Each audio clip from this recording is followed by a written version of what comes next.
again. I'm just leaving. I'm not dressed properly.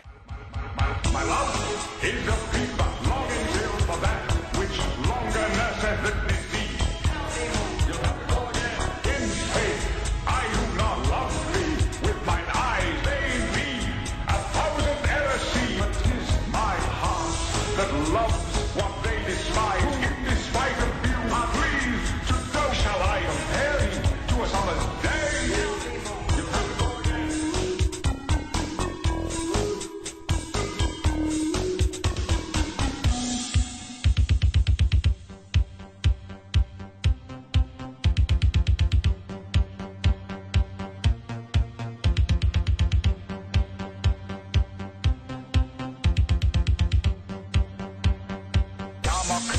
Angelad and Tanagra. Darmok, Angelad and Tanagra. Darmok, Angelad and Tanagra. Darmok, Angelad and Tanagra. I am locutus aboard. You will respond to my questions. I am locutus aboard. You are bored. I am locutus aboard. You will assist us. I am locutus aboard. Locutus aboard. Lock phases on that vessel. I am locutus aboard. There are 4 lights.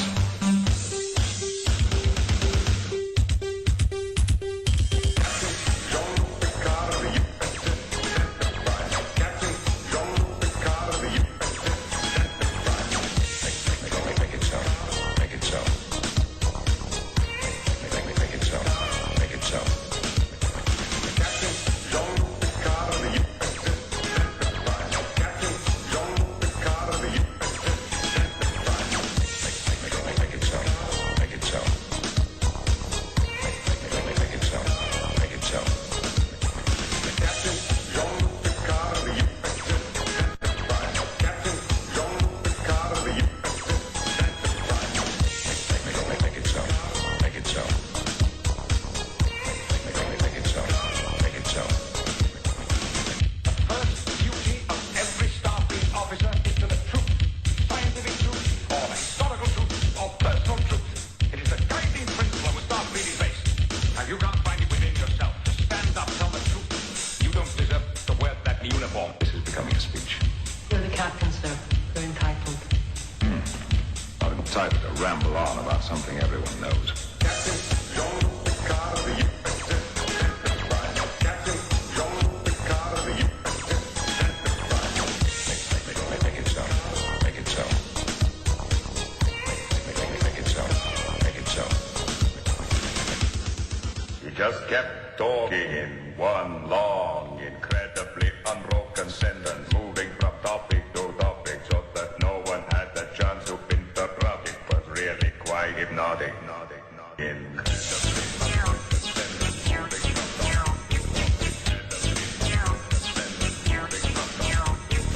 moving from topic to topic, quite hypnotic.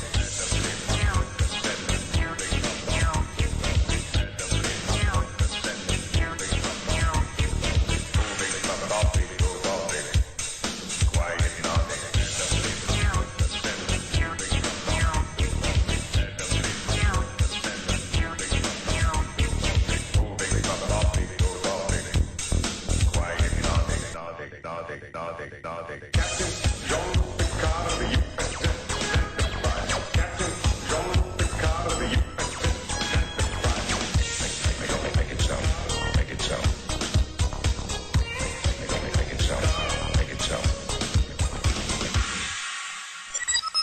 You'll have to call again. I'm just leaving. I'm not dressed properly. My love is a fever, longing till for that which longer nurseth the disease. You'll have to go again. In faith, I do not love thee. With mine eyes they be 1,000 errors see. But 'tis my heart that loves what they despise. In despite of you are pleased to go. Shall I compare thee to a summer's day? You'll have to go again.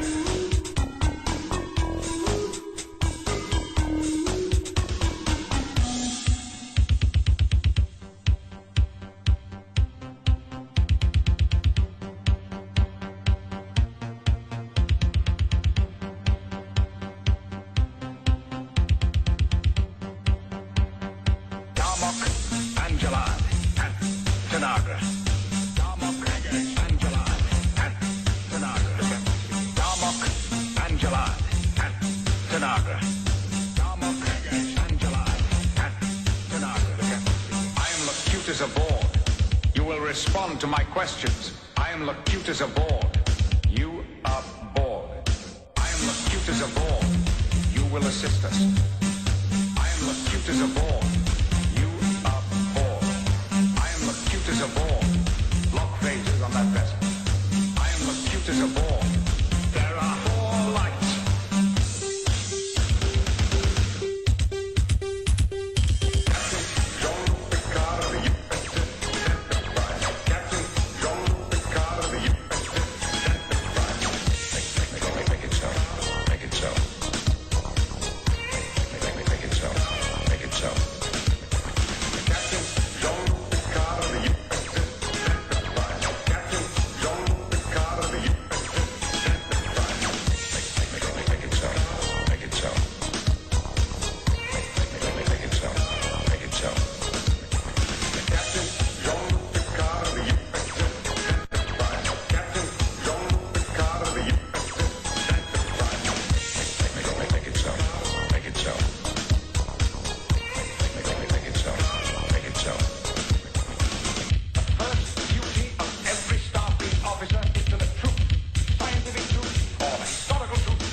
Just kept talking in one long, incredibly unbroken sentence, moving from topic to topic so that no one had the chance to interrupt. It was really quite hypnotic.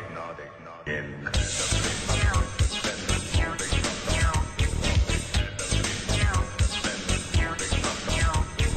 moving from topic to topic, quite hypnotic.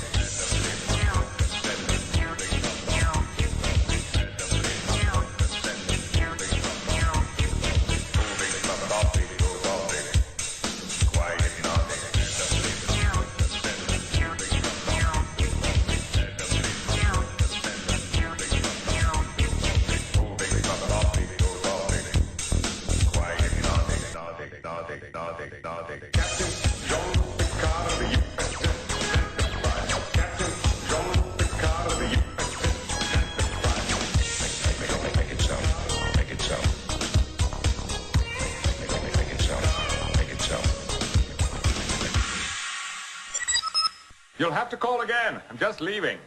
I'm not dressed properly. My love is a people longing still for that which longer nurseth the disease. You'll have to call again in faith. I do not love thee. Hello. Mine eyes they be 1,000 errors see, but 'tis my heart that loves what they despise. In despite of you, please, to so shall I compare thee. To a summer's day.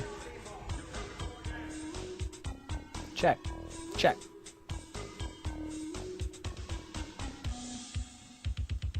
All right. The greatest song of all time. Captain Jean-Luc Picard of the USS Enterprise. Captain Jean-Luc Picard of the USS Enterprise. The best. The absolute best. Well, hello.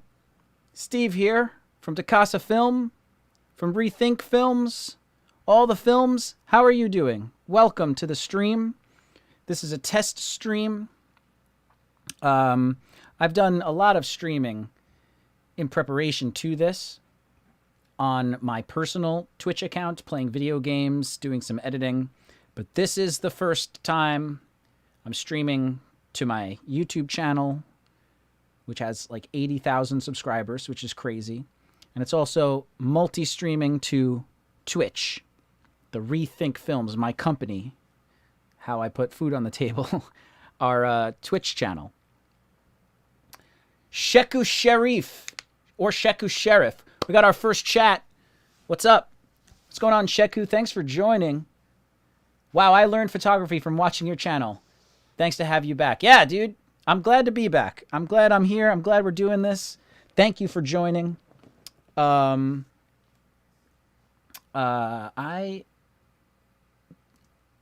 don't have the, of course, I don't have the chat box right now, so I'm still figuring everything out. Please forgive me, but you know, this is a test, and we're gonna try to figure this out as we go.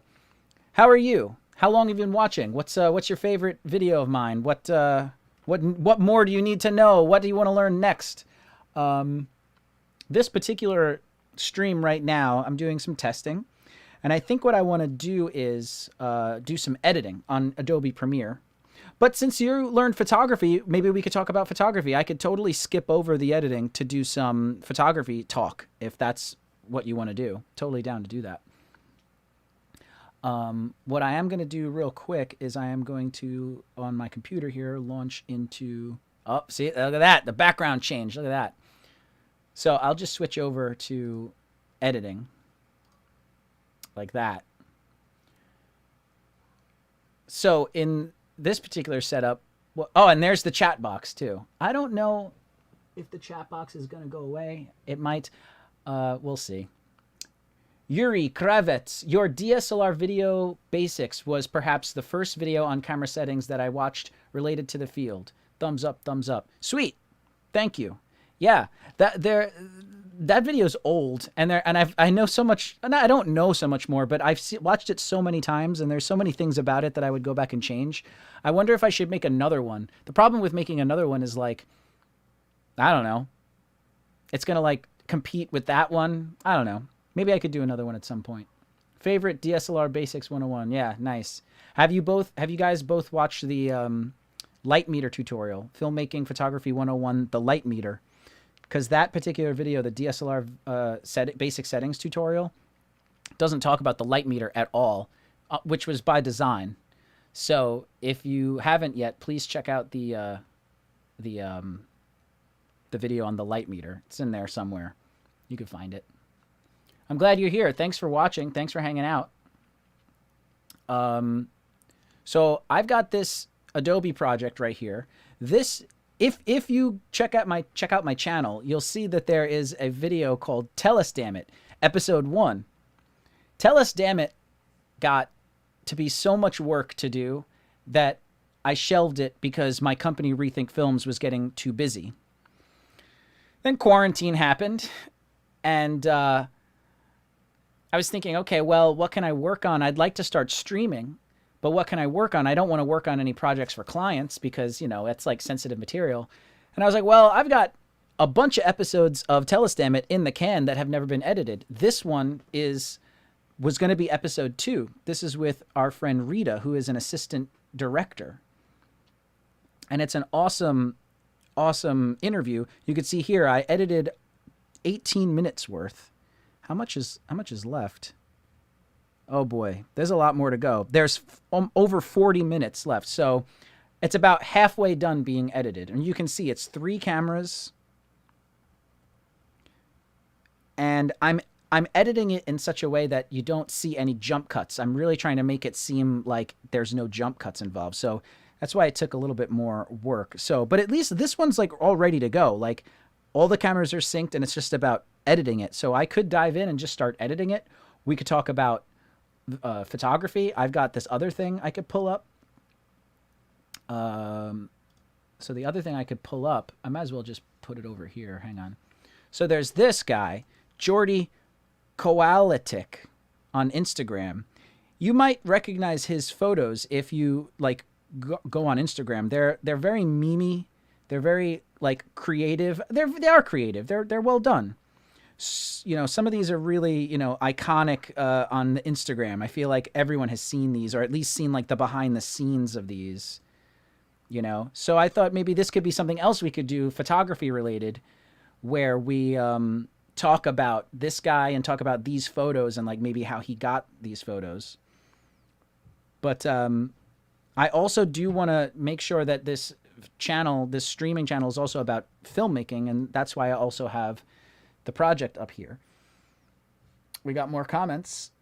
Fossil Bluffs. Stream looks good. Maybe move the mic to a different spot. Well, I really can't, unfortunately. I'll try to, I'll see what I can do. Hang on, let me see.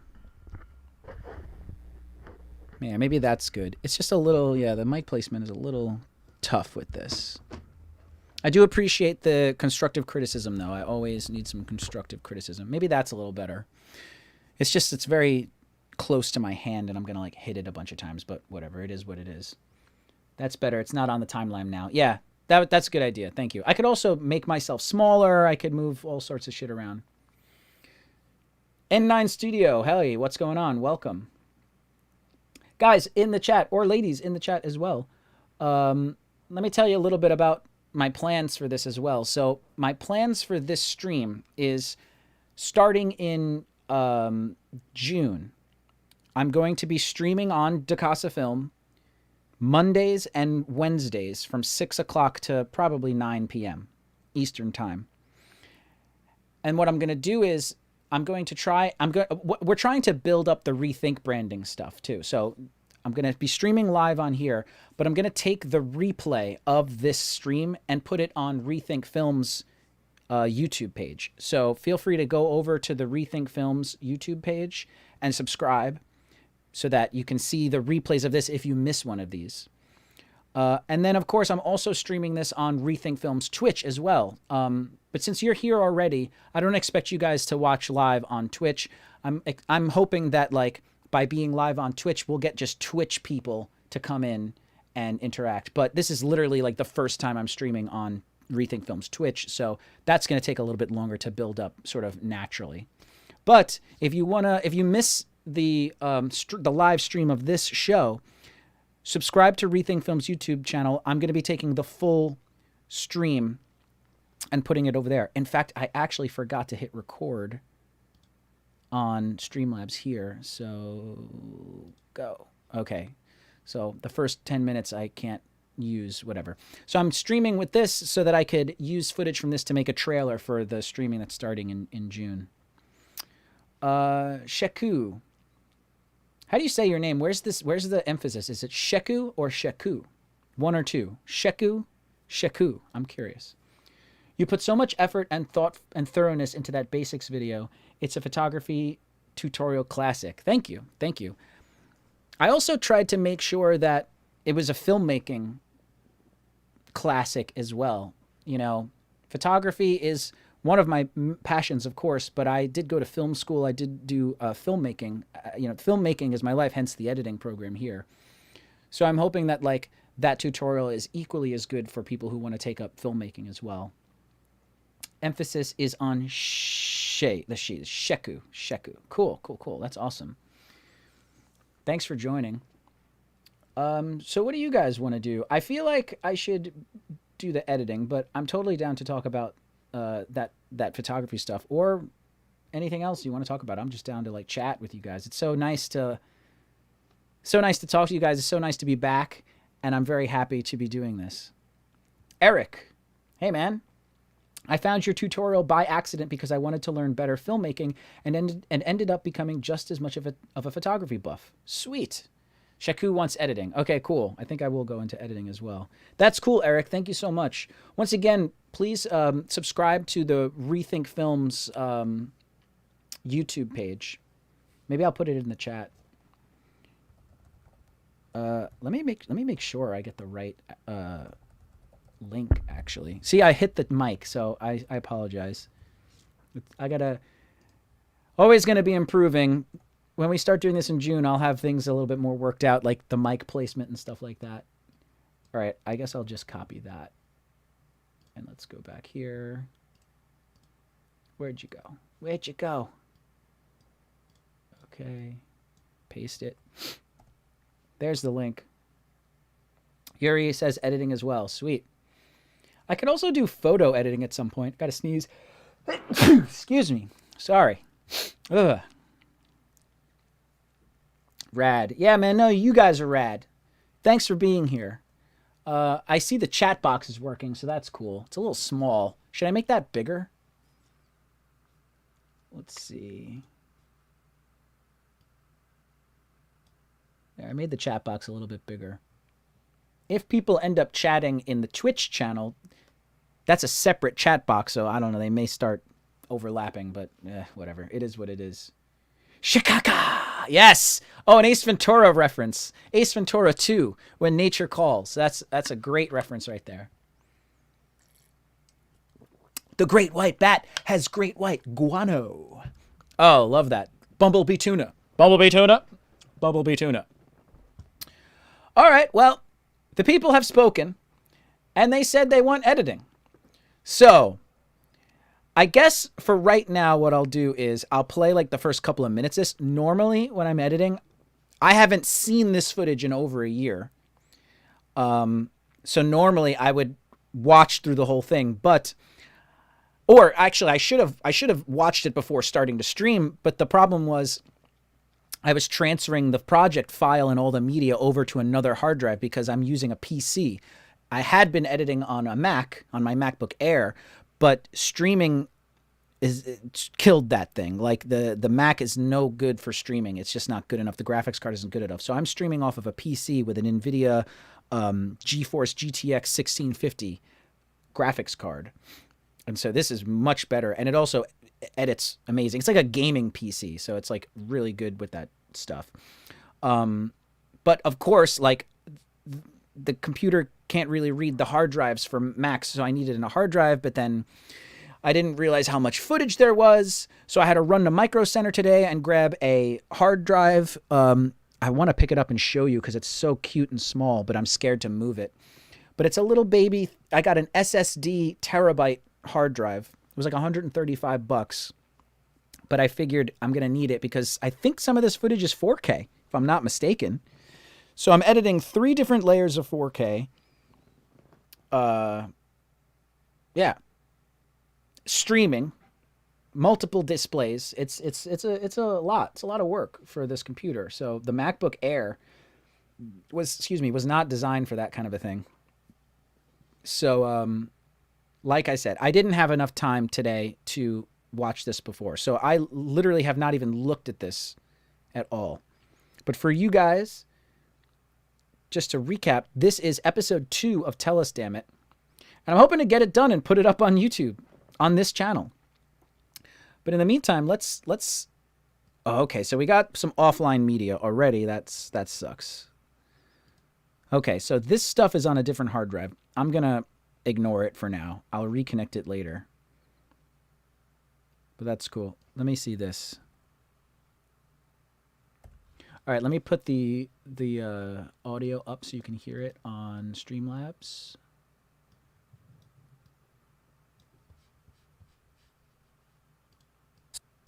You should be able to hear it now.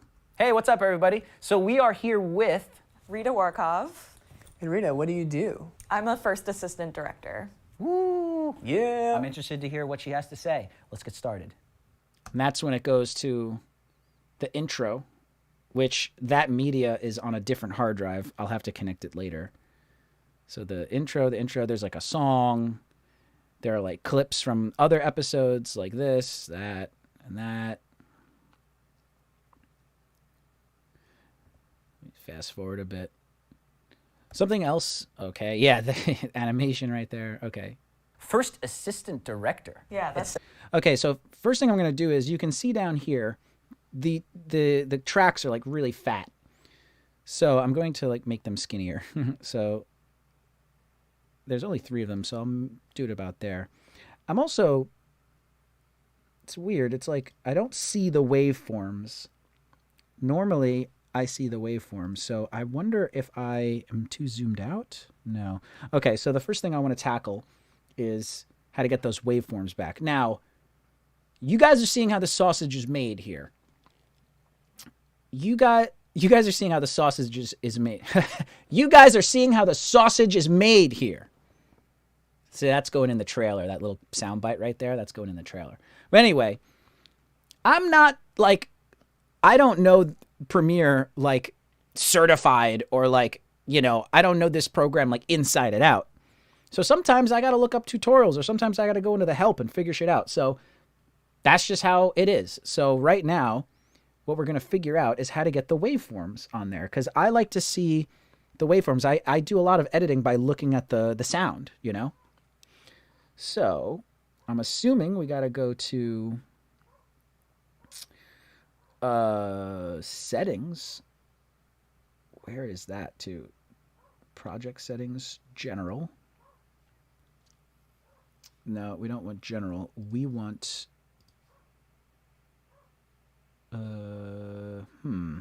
window. Oh man, I suck. You guys are totally like regretting, you know. Oh, that's right. It's an edit. Okay, preferences. Oh my God. Here we go. Now we'll go to general, and then it should have the tabs on the side. Where are you? There you go. Okay, cool.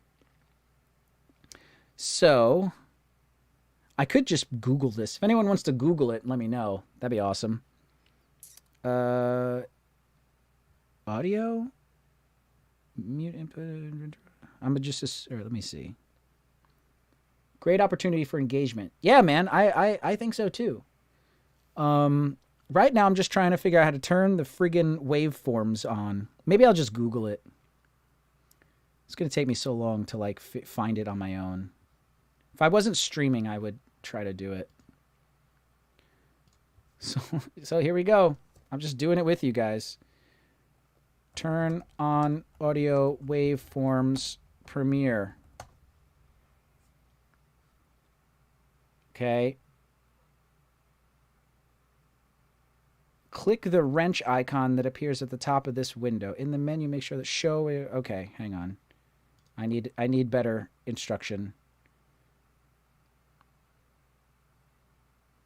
The wrench. So I'm assuming there. Okay, cool. Let's try it out. Minimize here. Oh boy. Show audio waveform. It's on. Interesting. Let's turn it off. And let's turn it back on. Huh. That's very strange.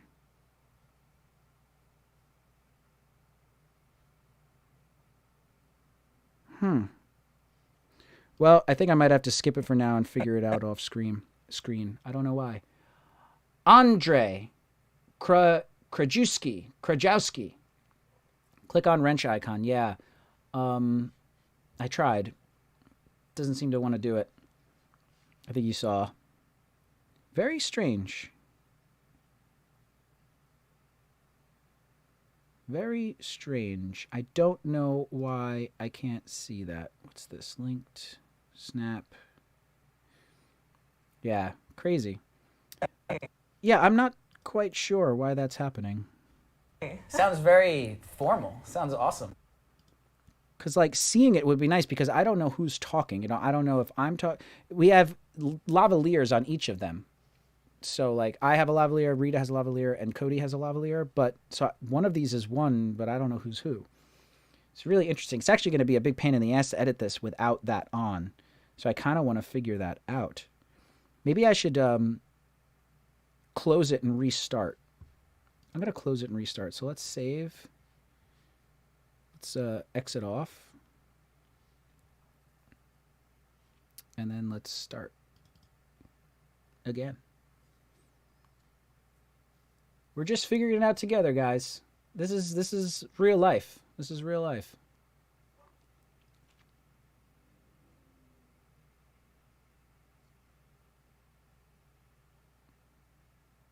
Got my fingers crossed.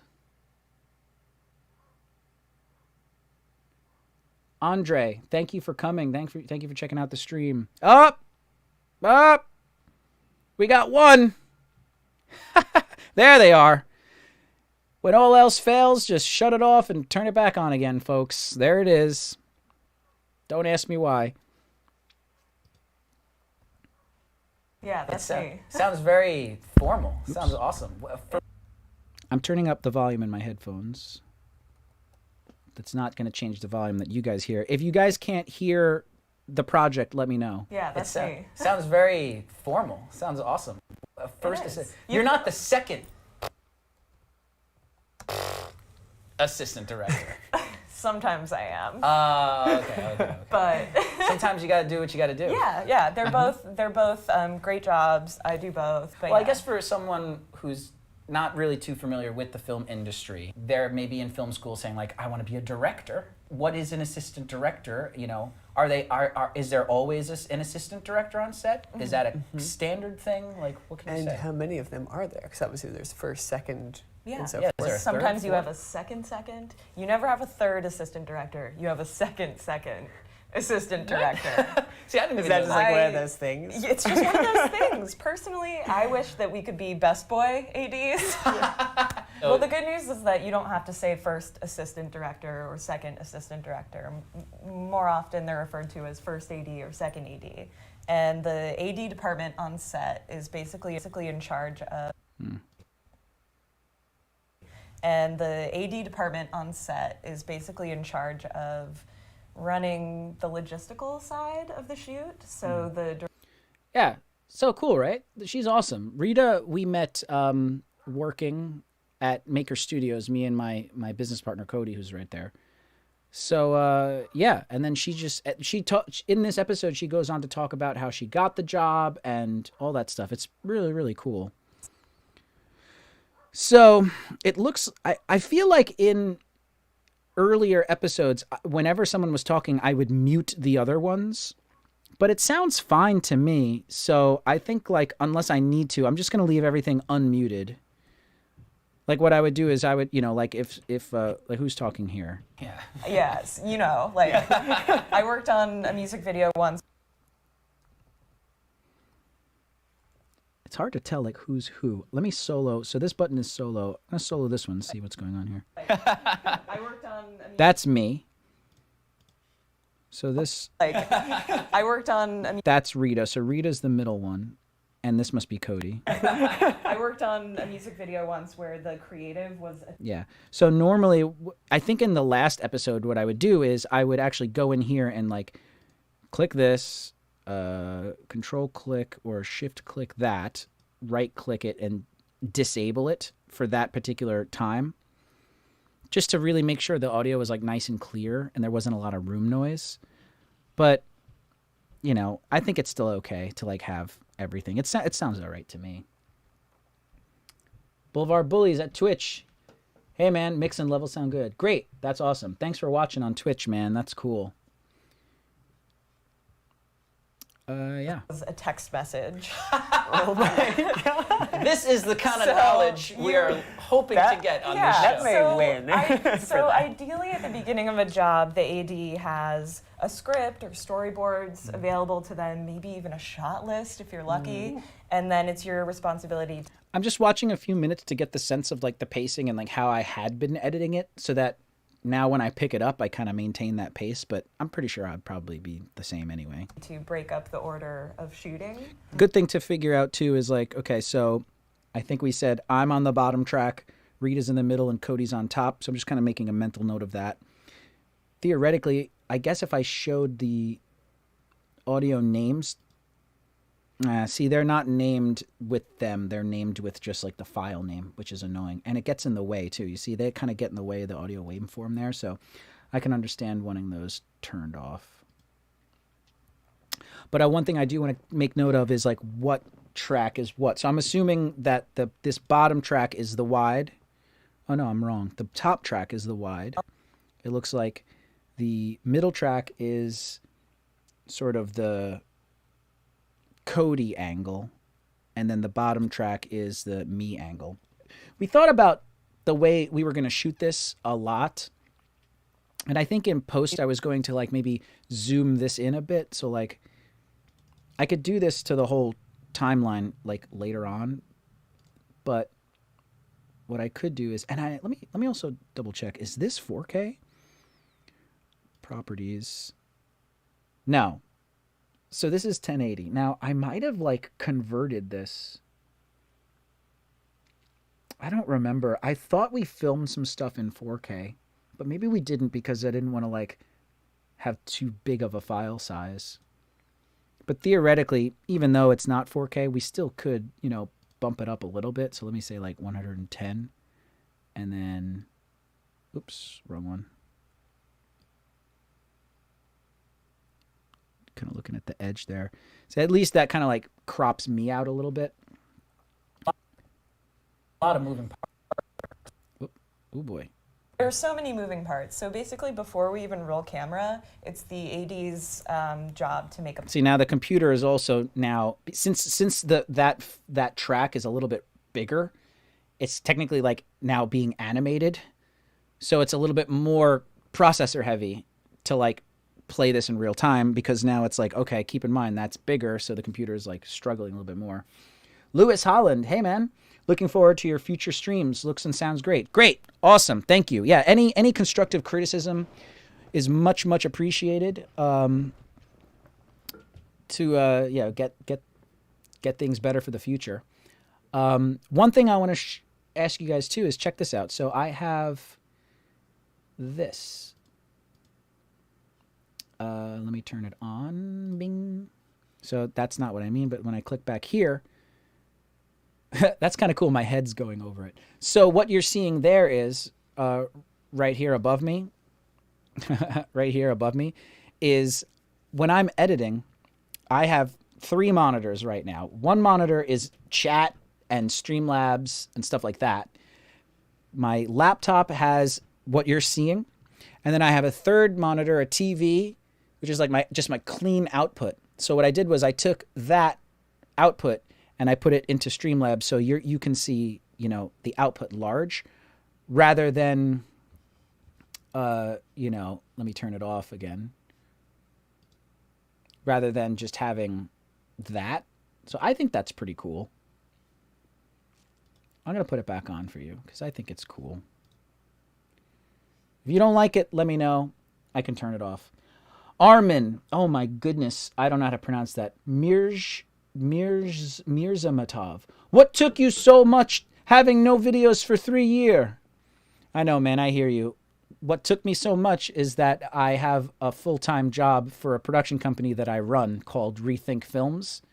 And so anything that's on DiCasaFilm is on my own time, and it's a lot of work.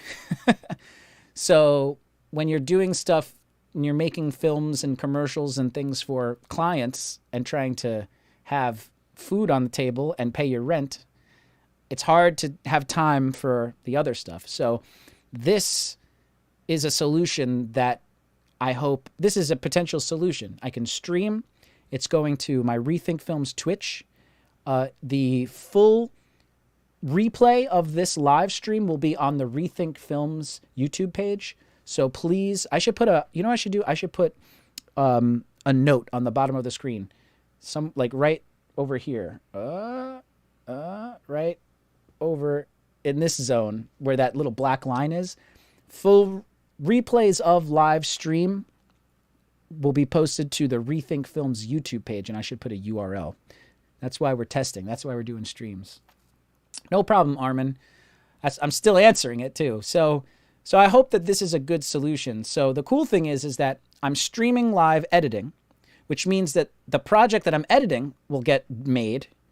And then when this project, Tell Us Damn It, is done, I'm done editing it on stream, guess where it's getting posted? To DiCasaFilm and getting content there. So I'm also hoping to make more tutorials.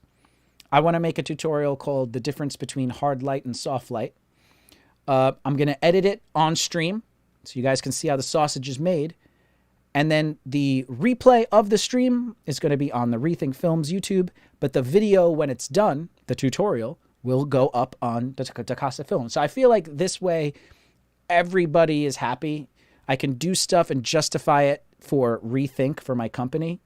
I'm turning my YouTube DiCasaFilm channel. I'm trying to do content on that channel, but justify doing it on Rethink Films work time. You know, think of me think of me having Rethink Films as me having like a 9-to-5 that I go to, and I have to convince my bosses, which is myself, over at my job, like, hey, well, what if I stream and then put it? Yeah, sure, that sounds good. So I can get away with, you know, doing stuff on my 9-to-5 job, but you guys get content as well. So I feel like it's a good sort of compromise. Fossil Bluff, audio levels are muxed nicely from your mic and Premiere. That's good. That's good to know. I don't know what muxed means. Is that an audio person parlance? Is that an audio term? I don't really know what that means. Muxed. I've heard that word before, but I don't really know what it means. It means, I know that muxed is a word. I've seen the word muxed around, but I don't know if that is like a real word or if that was just a typo. Devat S, or backwards, Stavesd, is in the chat with us. Hello, welcome. Thank you for joining. Okay, so we got wide shot on top, Cody on the middle, and then Steve on the bottom. And mirroring that, we've got Steve on the bottom here, Rita in the middle. So I set this project up all wrong, but I'm not going to rearrange it now. We'll do that for the next stream. Okay, so, wow, look how long this is. This is actually a really good interview, and like, as long as it is, it's like good. Like, I did end up cutting some stuff as I recall, but like, for the most part, it's like just a really good interview. I mean, when was the last time you talked to an assistant director? So I guess like, I'm going to take it about a minute before where I stopped editing. Now, here's a question that I don't remember. Like, why are there all these cuts? I think these, like, you can see these edits in the timeline.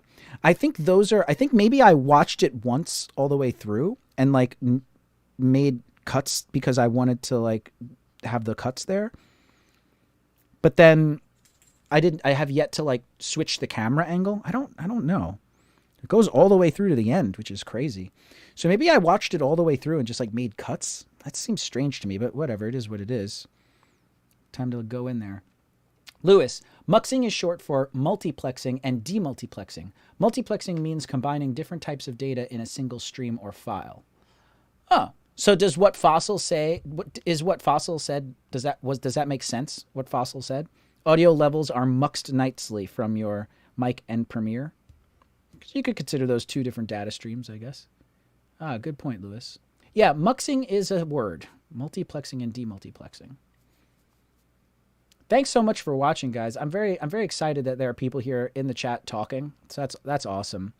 And once again, I'm going to start doing this consistently starting in June. I'm going to be streaming Mondays and Wednesdays at 6 p.m. Eastern time. I'm in New York. Starting off editing this project. I should do a little bit of photo dissection because I'm recording this stream right now and I'm going to use it to make a trailer for when I start streaming in June. So I want to have like a variety of stuff.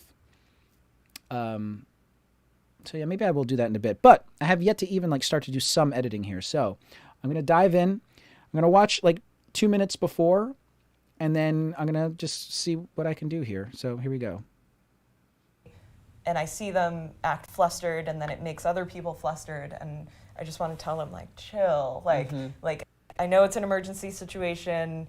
We're all doing the best we can in the quickest, most safest way that we can do it, and it's going to be fine. Yeah. Even though I do have a lot of responsibility on my shoulders to the director and the producer to make sure we get it done exactly the way that they want and on budget, part of my job is to use my expertise to look at the situation and be like, well, we can't do that because of this, or we can try to do it this way, or you guys know, like it's problem solving. Yeah. It's total. You know, you can have the best plan, right? You can be the most prepared, but something's always going to happen, and you're always going to have to do something on the fly. Yeah. So you just have to be prepared to like not panic, basically. Yeah.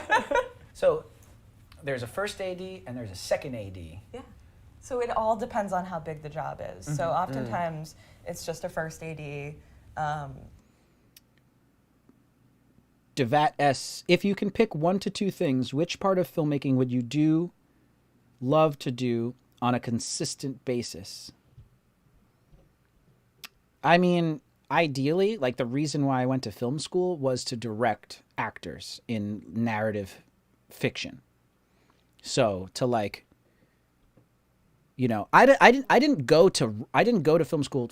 That sounded like a fart, but it was just my chair, I swear. If I fart, I'm going to mute my mic. But anyway, I went to film school and I majored in directing.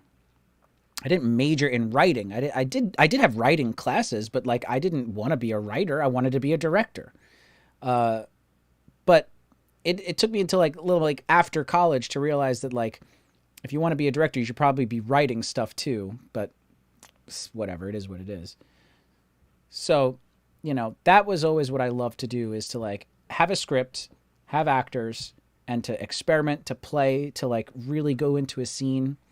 I would love to do a stage play too at some point. I would love to direct a play as well, because that's like no cameras, no, you know, none of that stuff. Just like actors and script and performance. That's really cool.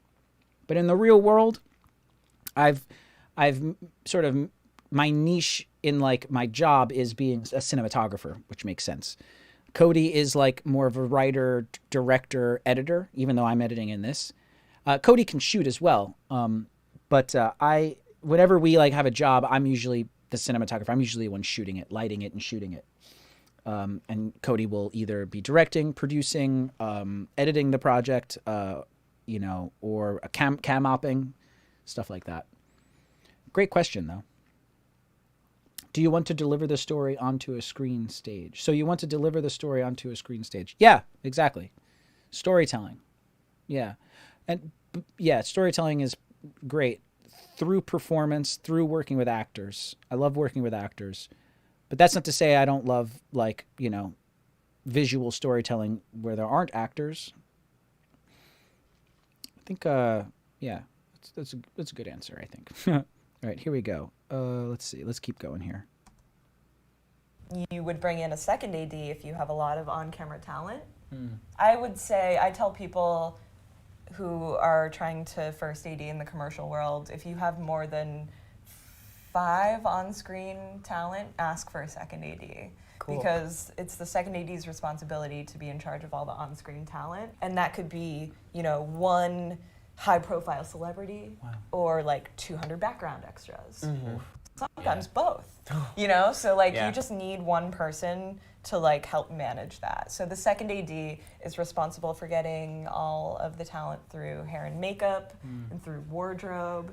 And as you know, in the commercial world, all of those steps involve various degrees of approval from not only the director, but from your client as well. Yep. And so if you don't manage that process, it can waste hours. And so basically, if you have a second AD, the second... Please ignore the hiccups and the stuttering and stuff. Like, I feel like the computer is really being pushed with everything I'm doing. Like I was saying, my MacBook Air would not be able to handle this. So I appreciate you bearing with that. And I'll try to tweak some settings for the future streams, but I think it is what it is. Second AD's responsibility is to make sure that all of the on-camera talent is ready at the same time as the crew. Because you guys know how it is. The moment you're waiting on one piece of the puzzle, it throws the whole day off schedule. You should see some of the schedules I make. There's like not a minute to spare sometimes. Yeah. You see how when she looks this way, it cuts to that shot? And then when she turns to look at the other way to Cody, there's that shot? That factored into like why we shot it the way we did. Yeah. Just, you know, given the amount that they've asked us to do. How attached to the hip are you to the situation? You know what I mean? Like, are you watching every brush going through the hair? Like, we need to get going. No. You know what I mean? No. Yeah, so where's like that safe, comfortable distance? You know, physically, how far away are you from them? Like, how often do you check in? Like, you ready yet? You know what I mean? Like, what's it like? It's all about reading the room. Got it. It's all about reading the room. How do you read a room? How does one read it correctly? Yes. So much of the job is based on psychology and like paying attention to other people. And it's really helpful too when you've been working for a couple of years and you start to work with the same people a lot. True. So I know a lot of the people who I work with. All right, so we've gotten to the point where from this point on, there's no more editing. So it's time to work. And I know how long it takes them to do a certain thing. So I should... Okay, so yeah, I was right. So I did a pass of it already, probably a year ago, and I did some chopping. So all of these cuts you see here are cuts, like you just saw. So I should have the... So now I have to just like figure out, you know, how to hide that cut. So, you know, like people out there in the internet are now used to jump cuts like that, especially if it's like one person talking to camera, like a vlog. You expect a lot of jump cuts. I purposely did not want any jump cuts in this. I wanted to hide them all. I wanted it to, and it's working. Like you and me, we were just watching the video. You probably didn't know, and I wasn't remembering, that there was probably a lot of cuts in time. And like a fuck up and another line. But it's all seamless. It feels like one flowing conversation. You should never be taken out of that conversation, which is why I'm doing it this way. So. Who I work with, and I know how long it takes them to do a certain thing. So I should have the So I think, obviously, experience well, let's see. and the wherewithal to be like, okay, she sat down in the chair at 7:30 a.m. And I know that because I put her there and I looked at my watch. You know what I mean? Yeah. And these people will be getting ready in different places. Okay, so I just kind of watched that clip, and she spent a lot of the time looking at me. So I think for the whole thing, I'm just going to do this. How long it takes them to do a certain thing. So I should have the experience and the wherewithal to be like, okay, she sat down in the chair at 7:30 a.m. And I know that because I put her there and I looked at my watch. All right, I might do another little edit there, so hang on. So I should have the experience and the wherewithal to be like, okay, she sat down in the chair at 7:30 a.m. So right there, there's like a little weird pause. So I'm hitting B to go to blade, holding shift to blade everything, hitting L. And I know. And then right here, I'm going to zoom in a bit just to really get close to the bone here. Right about there. Do it again. Hitting A on the keyboard, getting rid of that. Clicking here, hitting delete, pulling that in. At 7:30 a.m. And I know that because I put her there and I looked at my watch. And I'm just going to do that and do enable. Sat down And I'm going to watch the edit. and do a certain thing. So I should have the experience and the wherewithal to be like, okay, she sat down in the chair at 7:30 a.m. And I know that because I put her there and I looked at my watch. You know what I mean? Yeah. I like that. And these people will be getting ready in different places, right? Like, or it's not like one giant room, or like, especially you It said there's 100% depends. depends. So it can vary. So for that, oh man, this is a long clip. So yeah, I'm gonna watch it for a bit. Let me see. I also like. I kind of sound like an idiot there. I might not even want to keep that question in there. So let me watch this for a bit. In the chair at 7:30 a.m. And I know that because I put her there and I looked at my watch. You know what I mean? Yeah. And these people will be getting ready in different places, right? Like, or it's not like one giant room, or like, especially you It said there's 100% depends. depends. So it can vary. depends. It varies. It depends on your location. Or like, especially you It said there's one- or like, especially you said It 100% depends. like, especially you It said 100% depends. depends. So it It can vary. depends. Okay, so what I'm gonna do here is I'm going to kind of cut a little bit of my question. So I have mean? this Yeah. And these people will be getting ready in different places, right? Like, right there. So these people are getting ready in different places, right? And then I wanted to say it completely depends. So it's not gonna be the prettiest edit because you're gonna hear a little bit of me trailing off from my trailing off, but I think it'll work. And whatever, it is what it is. different places, right? So, and this is why I like having the waveforms on, because you can see right here, that's where I know to cut, in that silent little valley right there. Excuse me, if I didn't have the waveforms on, you know, I'd kind of have to guess, but like I can see it. Once again, gonna hit blade, hold shift. Now, Premiere is weird. It's like the snapping is not that sensitive. So like I have snapping turned on, which means that like the cursor snaps, my mouse snaps to the cursor on the timeline here, but it's not very sensitive. I have to get really close. And then once you see that, those little white triangles on the top and bottom kind of pop into existence there on the top and bottom, that is snapped. I'm going to hold shift to get the double blade to blade everything. And I'm going to get right to when she says it completely Matt does. It completely depends, but I'm also going to solo her mic for that particular line. Like, or it's not like one giant room, or like, especially you said there's Right there, it. So I'm going to solo her just so I can hear it. Right there. So I'm hoping that like the it being soloed will drown out my dumb sentences. All right, so here we go. Delete that. Bring that over. Different places, right? It 100% depends. Depends. I probably can just instead of like cutting and disabling it, I'm just gonna pull these over. Right? It 100% depends. Depends. So It depends. It depends on your location. Okay, cool. I mean, that's probably good enough. So let me take it back. I'm also gonna have to, change the angle. In fact, let me do that now. And these people. So I forget. Am I the bottom one? Yeah, I'm the bottom one. So let's do that. Will be getting ready in different places, right? It 100% depends. Depends. So it depends. varies. It varies. It's pretty good. Down in the chair at 7:30 a.m. and I know that because I put her there and I looked at my watch. You know what I mean? Yeah. I hear a little bit of an audio kind of click. I don't know what you call that. A.m. and I know Right there. That just sounds a little funky. So I'm gonna do that. I'm gonna do. You know what? I'm just trying to figure out the best way. So I'm gonna click here. Right click. Apply default transition.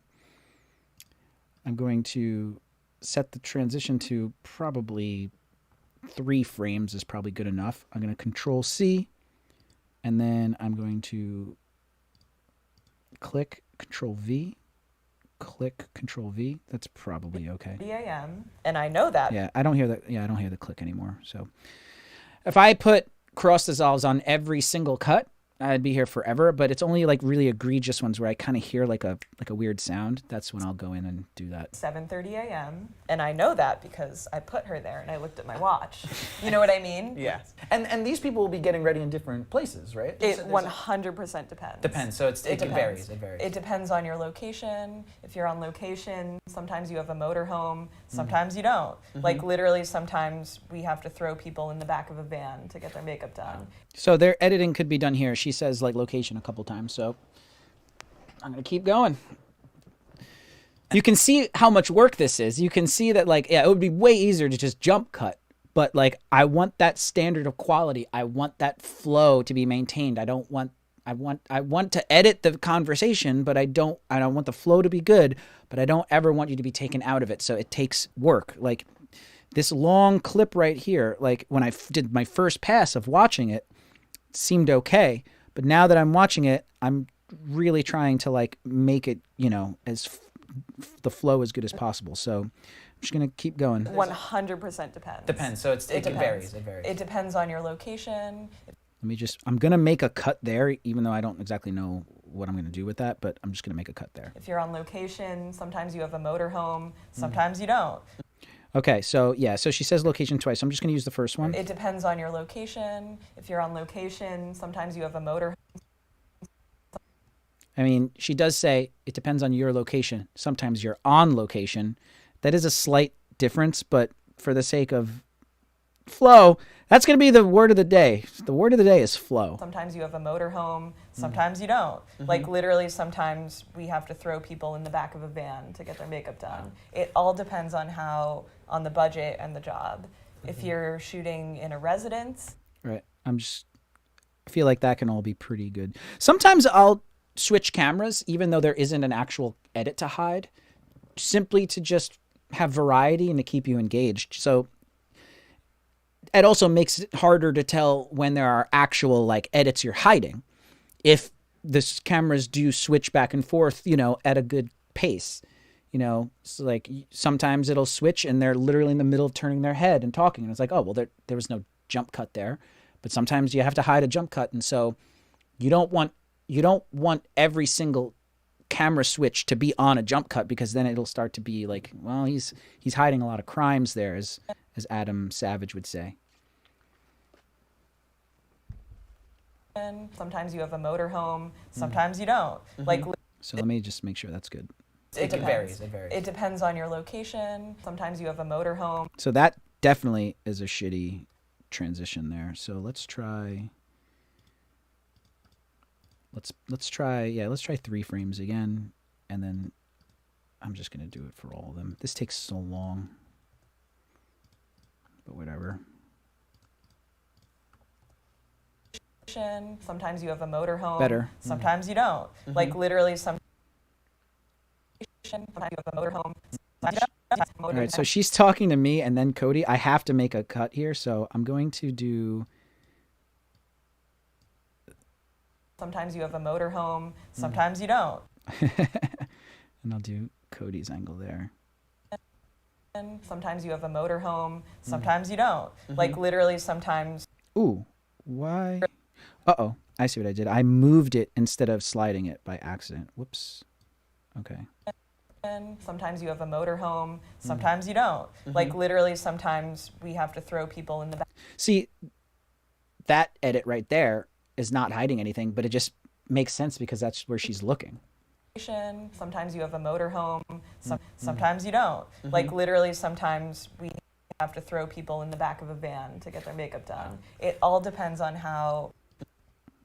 Like literally sometimes we have to throw people in the I'm going to roll this back as well. I don't know when. Till back when. of a van to get their makeup done. It all.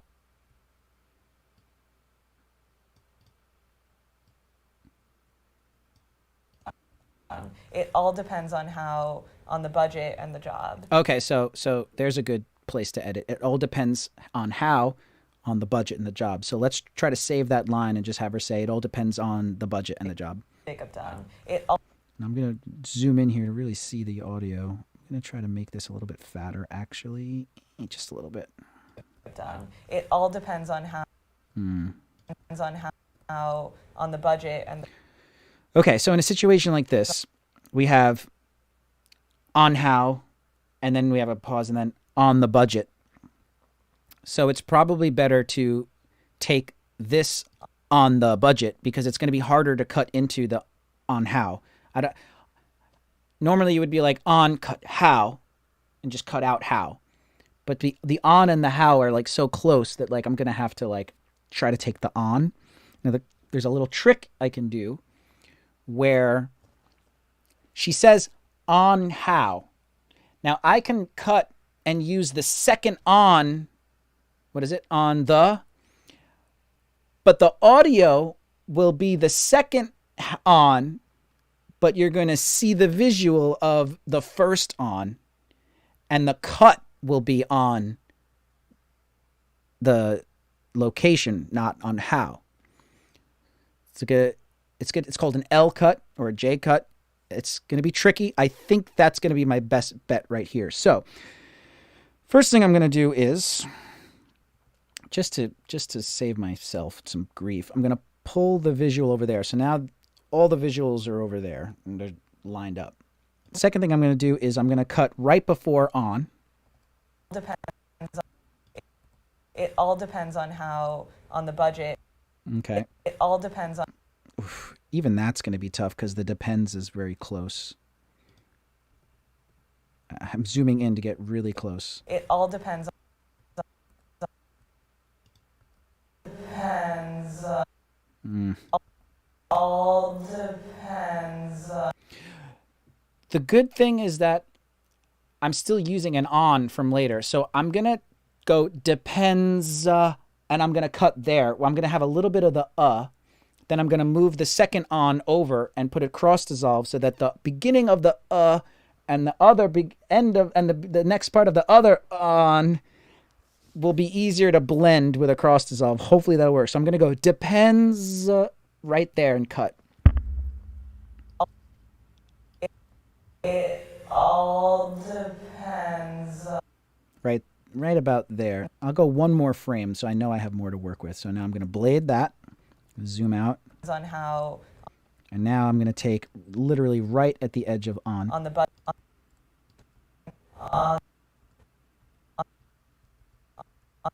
Yeah, I'll go right there. Okay. Now, the first thing we got to do is make sure the audio sounds decent. for right now, I'm going to solo just her. And if I know it works on her, it will work on the other two. So I'm only going to be listening to her right now. All depends on the budget.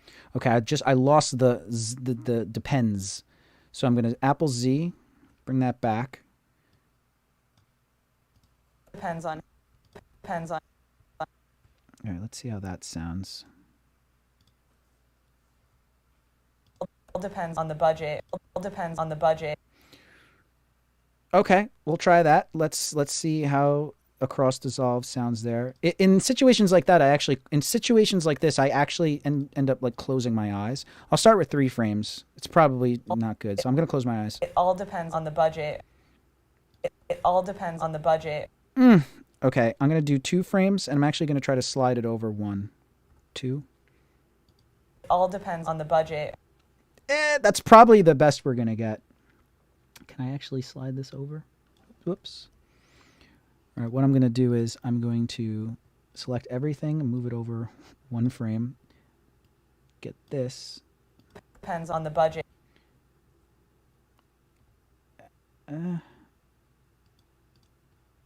Let's do 2 frames again. All depends on the budget. Oh, that sounds good. All depends on the budget.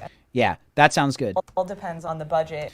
Now, here's the really brutal part, is that even though there's a cut there, I'm going to bring the visual over, and I'm going to see at the moment at which it doesn't look good. Depends on the budget. Okay, so watch. And the job. Let me zoom out a bit. Depends on the budget. Yeah, it pretty much. Depends on the. So probably right there. It all depends on the budget. I'm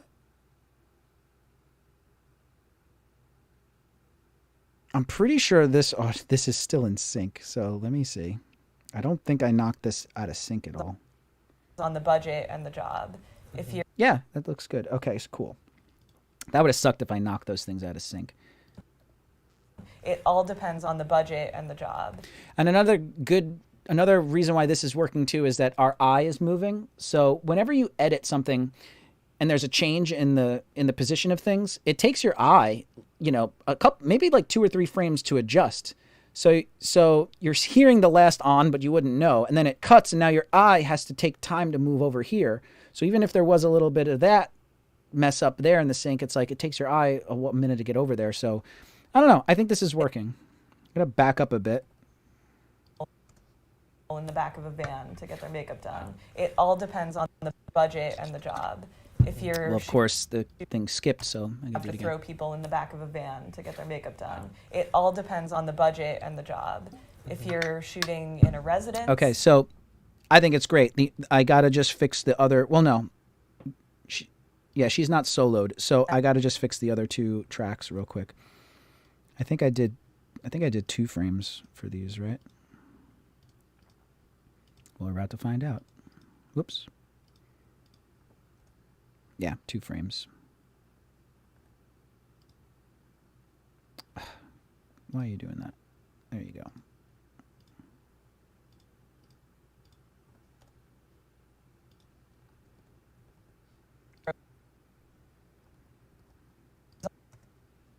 On your location. Sometimes you have a motorhome. Sometimes you don't. Like literally, sometimes we have to throw people in the back of a van to get their makeup done. It all depends on the budget and the job.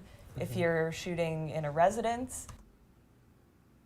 You would know. You would have no idea that there was a cut there. And that is the trick with editing, it's the invisible art. A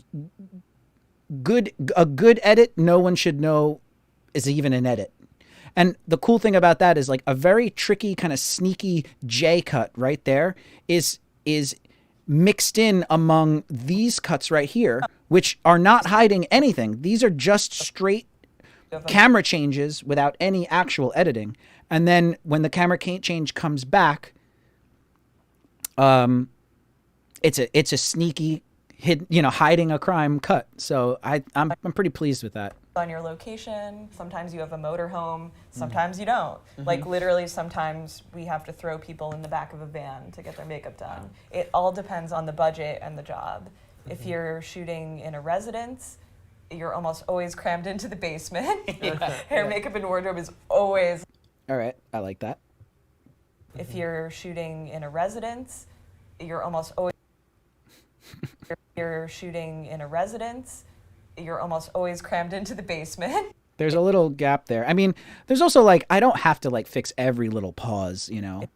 If you're shooting in a residence, you're almost always crammed into the. You're shooting in a residence. But I am. I mean, this is a pretty easy one, so I'm just going to blade all there. You're. Blade all of this. I'm going to get rid of this little stutter. And then this one will just go to Cody's camera. You're almost always crammed into the basement. Yeah, so that's pretty good. In a residence, you're almost always crammed into the basement. Hair, makeup, and wardrobe is always like in some like basement where everyone's like ducking. Did you ever ask like the To the basement. You're shooting in a residence, you're almost always crammed into the basement. Hair, makeup, and wardrobe is always like in some like basement where everyone's like ducking. Did you ever ask like the electric to give you a light? All the time. Yeah. Oh, it's one of the first things they see when they're, because I always have a pre-call. Like I'm usually the first person there and one of the last people to leave. And so like burn the candle at both ends. Exactly. Yeah. And the crew will come in a little bit later than me. And so it's like the first thing the best boy electric sees once he's finished his coffee and we've called them in is like me like, can I get a work light? Yeah, just waiting. Yeah. Hey, so we've been working for like a half hour already, but in the dark. The wardrobe, in the dark, and the wardrobe steamer kicked the power out, and now the hair dryer isn't working, and they're expecting us on set in 15 minutes. Amazing. Yeah. So that's you sitting there. That's. At first I was thinking like, should I cut out me asking her about the light? Because I kind of stumble, kind of mutter. Into the basement. Hair, makeup, and wardrobe is always like in some like basement where everyone's like ducking. Jared over on Twitch. Hey man, what's going on? Yeah, please. Before I was having a technical problem. I had to Google. But if you were there watching, then I would have had my answer. Ask like the electric to give you a light? All the time. Yeah. Oh, it's one of the first things they see when they're because hair, makeup, and wardrobe is always like in some like basement where everyone's like ducking. Did you ever ask like the electric to give you a light? All the time. Yeah. Oh. Hair, makeup, and wardrobe is always like in some like basement where everyone's like. So I'm just going to cut to my ducking. Did you ever ask like the electric to give you a light? All the time. Yeah. Yeah. Oh, it's one of the.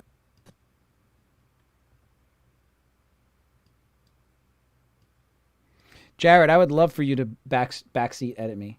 I do my audio fades differently though. That was interesting. How do you do it? Because I feel like it takes me so damn long to do my audio transitions. Oh my God, I hate it. Yeah, if you know a faster way, my God.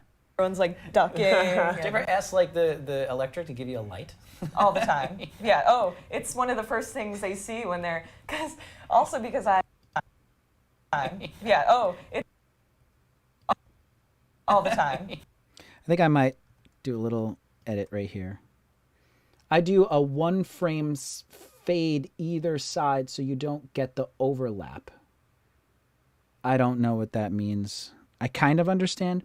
I do a 1 frame fade either side. So you don't, but doesn't that mean then you have to take the tracks and go like this? Like you split it, or you have 2 tracks and you have to go like this and then overlap them by like 1 frame and then put the fades on either side? That's what you do? Oh, wow. See, that to me seems like it's more work, and you have to add tracks. And then all your audio starts to go like this. I mean, hey, you do what works for you, but that would bother me if like clip, clip, clip, clip, clip, clip, clip, clip. That would bug me. All the time. Yeah. Oh, it's one of the first things they see when they're because I I think I'm just going to cut out that also, that little thing there. I'm going to cut that out. All the time. Yeah. Oh, it's I don't like, you know what I'm going to do though, really quick. So here's an interesting situation. If I were to, so that's, yeah. Oh, it's yeah. So if I were to just cut this and get rid of it, if ever I needed to go back and put back in one of the two angles here, it would be very difficult because I would have to do a lot of work because it would be out of sync with everything else and blah, blah, blah. So what I'm going to do before I cut this is that I'm going to slide these back over. You know, I'm going to blade here, and instead of just deleting them, I'm going to disable them. And then I'm going to delete the section that I don't want and bring that over. Because this little section here, like I said, if I ever go back and I go, oh, you know what? I need to like use one of the other angles in the future at some point, I can, because they're there and they're in sync. Whereas if I were to have done what I just was about to do, I'm now stuck with this one unless I want to do like extra work. So I'm like doing a little bit of work to try to like save the potential of doing a lot of work later. all the time. Also because I always have a pre-call. Like I'm usually the first person there and one of the last people to leave. And so like burn this candle at both. So like I'm saying, like even now I'm thinking, maybe I should. hair, makeup, and wardrobe is always like in some like basement where everyone's like ducking. Did you ever ask like the electric to give you a light? All the time. Also because I always have a Nah. pre-call. Like I'm usually I'll just cut back to her right here. My mom just texted me. Well, you know what? No, I'm not going to do that. I'll do this. So, always have a pre-call. Like I'm usually the first person there and one of the last people to leave. And so like burn this candle at both. all right. So when I talk, I should cut back and so like listen, to the main angle here. so like burn this candle at both ends. exactly. And the crew Candle at both ends. exactly. And the crew Here's another like interesting just mindset of mine. So you see how Rita is facing camera left and then she turns her head exactly. And the crew will come in. to Cody. So like I feel like you have a bunch of options, but I feel like the two main options are like, well, no, I feel like someone would normally just like go, And the okay, crew- there, her head's there. Let me now cut to, whoops. Let me now cut to that angle. So the edit would be this. And so like burn this candle at both ends. exactly. And the crew will come in a little bit later than me. And so Yeah. it's Now just, that's a perfectly fine edit. Perfectly fine. I just happen to like if she, you know, turns into the shot. You see that in a lot. So like, I'm going to cut a little bit sooner. and so like burn this candle at both ends. exactly. And the crew will come in. And I just like that. I just like it cuts and she's like, boom. And it's just more engaging to me. I just like the aesthetic of that better than just like she turns her head and then we cut in and she's there. When you cut in like on the turn, first of all, it's like fashion, the hair flip, you know? I just find that's a little bit better. So you'll see me do that. If you watch the edits of this, you'll see that almost every single time. leave. And so like burn this candle at both ends. exactly. And the crew will come in a little bit later than me. And so Yeah. it's like Wow. the first thing Yeah, I should cut back. than me. And So now normally, you know, Yeah, I it's could like, cut wow. there, but I'm going to do that again. Fuck a it. little bit later than me. So right about there, we'll go to actually my angle, which is here. I'm going to pull these down a bit just because I don't know.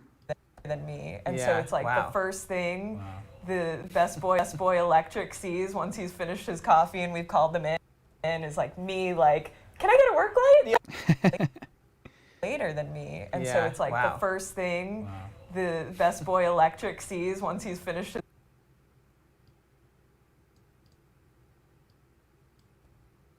his coffee and we've called them in is like me like, can I get a work light? Yeah. Just waiting. Yeah. Hey, so we've been That's good. I like that. I like what I'm seeing so far. All right, I'm going to take a quick little break to pee-pee and respond to my mother's texts, and I shall return. Meantime, you get to hear Picard again.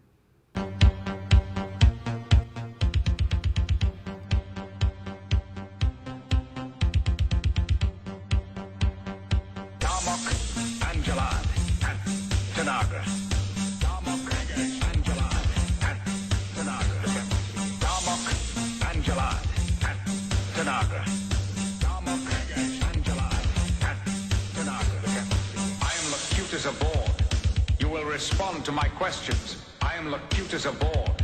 You are bored. I am Locutus aboard. You will assist us. I am Locutus aboard. You are bored. I am Locutus aboard. Lock phases on that vessel. I am Locutus aboard. There are 4 lights.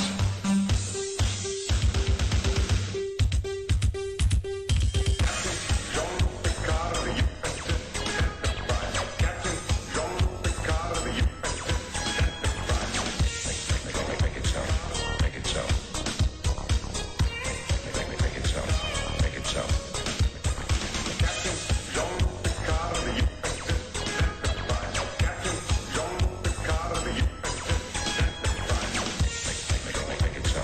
Make it so. Make it so.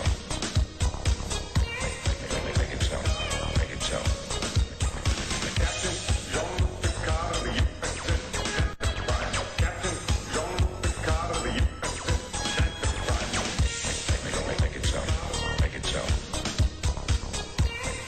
Make it so. Make it so.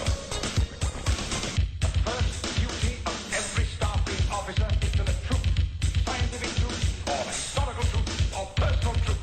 It is the guiding principle on which Starfleet is based.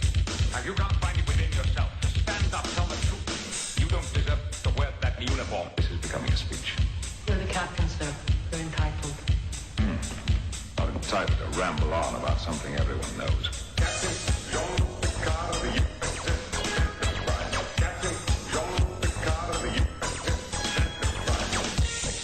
Make it so. Make it so. Make it so. Make it so. You just kept talking in one long, incredibly unbroken sentence, moving from topic to topic so that no one had the chance to interrupt. It was really quite hypnotic. Incredibly unbroken sentence,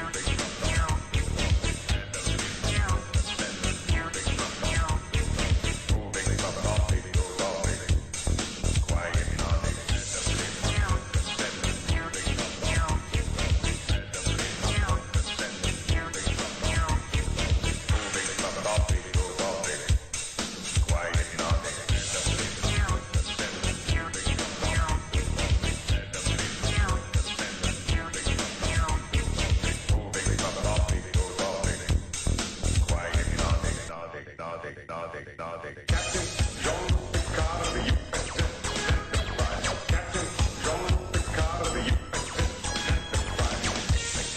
Make it so. Make it so. Make it so. Make it so. You'll have to call again. I'm just leaving. I'm not dressed properly.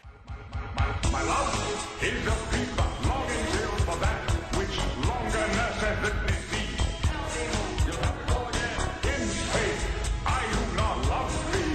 With mine eyes they be 1,000 errors see. But 'tis my heart that loves what they despise. In despite of you, please, to go shall I compare thee to a summer's day. You'll have to go again.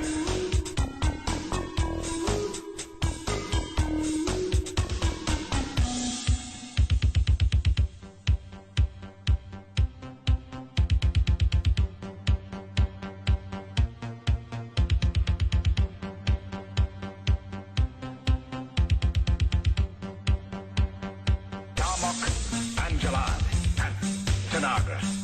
Darmok, Angelad, and Tanagra. Darmok, Angelad, and Tanagra. Darmok, Angelad, and Tanagra. I am Locutus aboard. You will respond to my questions. I am Locutus aboard. You are bored. I am Locutus aboard. You will assist us. I am Locutus aboard. You are bored. I am Locutus aboard. Lock phases on that vessel. I am Locutus aboard. There are 4 lights.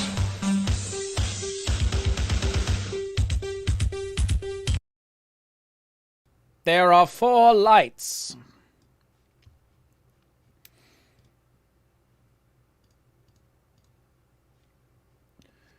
Boulevard Bullies in the YouTube chat. What's up? JSFin28. Good to see you back. I miss your tutorials. Yes, I am back.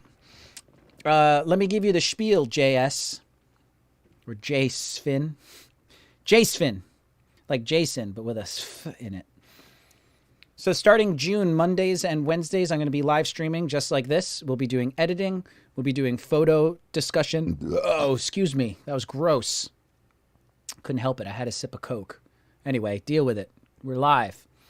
Mondays and Wednesdays in June. And hopefully starting in June and going indefinitely, we're going to be streaming, doing stuff like this, interacting, answering questions, talking about photos, editing stuff. Right now I'm editing episode 2 of Tell Us Damn It.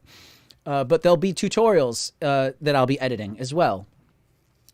So you get to see how I edit the tutorials and stuff. The full replay of this live stream will go live on the YouTube of Rethink Films, my company. So I'm streaming live on DiCasaFilm.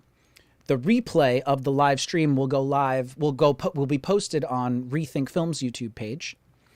And I'm also streaming live right now, multi-streaming live to Rethink Films Twitch. So that's sort of another thing. I'm hoping to get Twitch viewers from Twitch. I'm not asking my YouTube DiCasaFilm subscribers to now go and watch me on Twitch. I'm just doing both so that like I can get some organic Twitch followers as well. Yeah, that's the spiel. So this test stream I'm also recording and I'm going to use to make a trailer for the upcoming consistent streams. But yeah, anyway, that's a little spiel. Just figured I'd say it again. For the future, I'm going to put a little thing down here somewhere that says like, you know, subscribe to youtube.com/rethinkfilms for the full live stream replay or some shit like that. Okay, let's get back into it. Slowly making progress. Once he's finished his coffee and we've called them in, is like me like, can I get a work light? Yeah, just waiting. Yeah. Hey, so we've been working for like a half hour already, but In the dark. The wardrobe, yeah, in the dark, and the wardrobe steamer. This is all great. I'm just gonna do all this Rita so far. Hey, so we've been working for like a half hour already, but In the dark. The wardrobe, yeah, in the dark, and the wardrobe steamer kicked the power out, and now Oh my God. the hair out, and now So you know what I'm doing. Cutting over to this angle for the turn. and now Oh my God. the hair dryer isn't working. I'll stay there for a little bit longer. The hair dryer isn't working. And they're So for this, I don't know. I'll save the cut for the wrist. working, and they're expecting us on. Cody's overmodulating with his laugh right here, I think. And So I'm gonna really quick pen tool, make a few things, arrow, and bring this down. and they're It is what it is. and they're expecting us on set in 15 minutes. Amazing. Yeah. So that's you setting there. That's you obviously getting there before not only talent, before a lot of the crew. Yeah, And before it's a lot of the but with crew. like hair and makeup. Yeah, you don't have talent showing up to a location and they're the first people there. Yeah. That's just- Yeah. And they're expecting us on set in 15 minutes. Amazing. Yeah. So right now, I mean, Cody does ask a question, then she starts answering that and stuff. But I'm almost wondering if I could kind of fast forward to like the next question, because it seems a little bit more of the same. It is like sort of a, I don't know. It's not the most interesting question. So I'm gonna like kind of watch and see where the next like topic comes up, So that's you setting there. and potentially delete a big chunk, which I love deleting big chunks. It's like, oh yeah, it feels so good to delete like a few minutes. Yeah, that's you obviously getting there before not only talent, before a lot of the crew. Yeah, And before it's a you, lot of the but with crew. like hair and makeup. Yeah, you don't have talent showing up to a location and they're the first people there. Yeah. That's just- Yeah. That would be good. No, if I'm scheduling it, ideally I'm there a half an hour before hair, makeup, and wardrobe. And they get in, and they have at least a half hour to set up before talent is called in. That's a good piece of information. I'll see if I can just cut right to her saying that. Ideally, if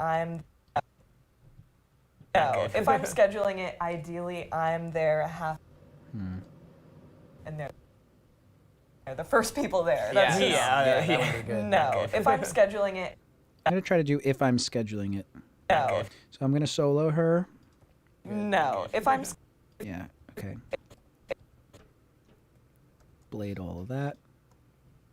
scheduling it, And I'm going to unsolo just so I don't forget. ideally I'm Okay, so I think I can go minutes. Amazing. Yeah. So that's you setting. amazing. Amazing. Yeah. So that's And let me hear, like, where's Cody say? so that's you. Yeah, so I think I can just delete all of this. Oh, that felt good. Okay. It's on set in 15 minutes. Amazing. Yeah. If I'm scheduling it, ideally I'm Yeah, I was going to put some audio fades in there, but it's working fine. 15 minutes. Amazing. Yeah. What do I look like? I'm really quickly just going to disable this just so I can see what I look like here. Expecting us on set in 15 minutes. Amazing. Yeah. Yeah, okay, I'll keep it there. But let me undo and see. The power out, and now Oh my God. the hair dryer isn't working, and they're expecting us on set in 15 minutes. Amazing. Yeah. If I'm scheduling it, ideally they're expecting. Maybe I'll just, kind of overthinking it. Just Out, and now Oh my God. the hair dryer isn't working, and they're expecting us on set in 15 minutes. Amazing. Yeah. If I'm scheduling it, ideally I'm there a half an hour before hair, makeup, and wardrobe, and they get in, and they have at least a half hour to set up before talent is called in.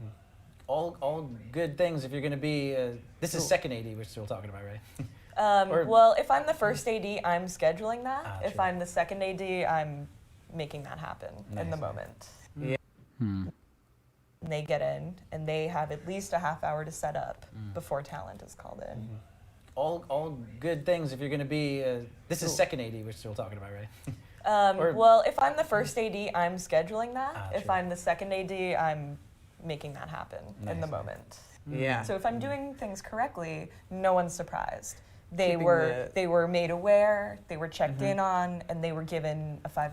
I don't know whether or not to cut my little, like, all good things if... Wait, this is blah, blah, blah, blah, blah. I kind of sound like I'm an idiot. Before talent is called in. All good things if you're going to be. I'm going to make the cut here. Make a cut there. You can hear people in the background talking. That's annoying. I feel like that was our next guest, Johnny. But whatever.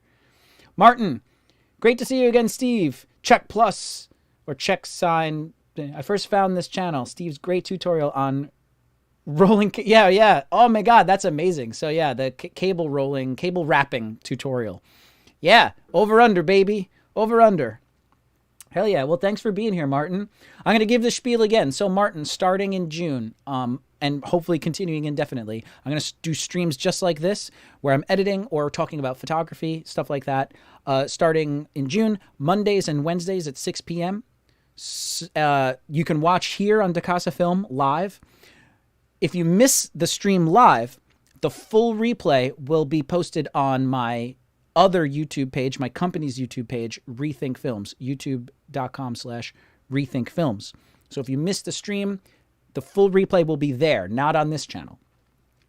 And then obviously I'm going to be editing stuff, and then when these are done, there'll be more tutorials. So it's like a good compromise to get content on this channel, on Rethink Films, and everybody wins. So thanks for joining. I'm glad to see you here, Martin. Oh, I missed a few comments from Jared over on Twitch. Made a keyboard shortcut for enable and it changed my life. Oh, nice. That's good.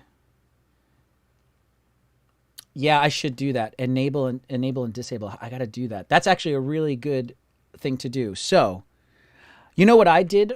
I made a keyboard shortcut for the type tool. I made it Y because like I was doing a lot of text graphics and I would go and like click on it. It wouldn't work. So I just hit Y and then the text would pop up and I can go and edit it real quick. So text tool keyboard shortcut was great. So I should do that. Let's do that right now. So we're going to go to edit. keyboard shortcuts. Check this out. I am going to turn off this thing real quick so you can see everything. What don't I use a lot of? I don't use like half of these. Enable. I mean, E would be good. Extend selected. I don't really use this. Extend selected edit to playhead. I never use that. So let's see. How can I change that?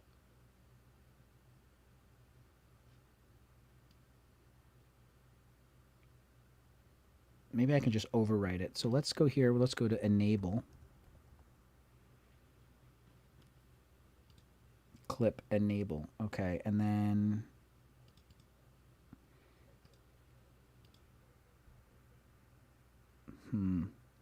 search for enable in that box. You could set it to Command E. Yeah, I'm using a PC, so it'd be Control E. Yeah, let's do Control E for that. So here it is. Oh, here we go. Shortcut. Click there. Control E. Boom. Okay, cool. And then the shortcut Control E is already in use by another application command, media. That command will no longer have a shortcut. Fine with me. I didn't even know about that shit. Okay, cool. So let's do okay. Now here's the thing. Let's see. Click Control E. Oh, nice, Jared. You're the man. Cool. Yes. Oh, that's great. Oh, that's so cool. Love it. There's probably like a bunch of shortcuts I could be making. Anyway, Martin in YouTube chat, what tutorials would you like to see in the future? Same question goes out to everybody there. I'm very curious. Where was I? Amazing. Yeah. If I'm scheduling it, ideally I'm there a half an hour before hair, makeup, and wardrobe. And they get in, and they have at least a half hour to set up before talent is called in. All good things if you're going to be. This is second AD we're still talking about. Oh, that's right. Well, if I'm the first AD, I'm scheduling that. If true. I'm the second AD, I'm making that happen in the moment. Yeah. So if I'm doing things correctly, no one's surprised. They Keeping were made aware, they were checked in on, and they were given a 5-minute warning. like- if I'm doing it all correctly. It's my does job that to mean? know the real story of what's going on. Yeah. Like sometimes if you're working with someone who's unreliable, you'll hear 5 different stories about what's going on. Yeah. And you have to be the one who actually knows. Yeah. What was that thing you just said? They were aware? They were aware, they were checked in on, they got a 5-minute warning, and then they were told it was time to go. That's awesome. And that's all you can do. Like I think a lot of this is going to get cut, and I'm just going to go right to. they were aware, they were checked in. But I got to make sure it makes sense.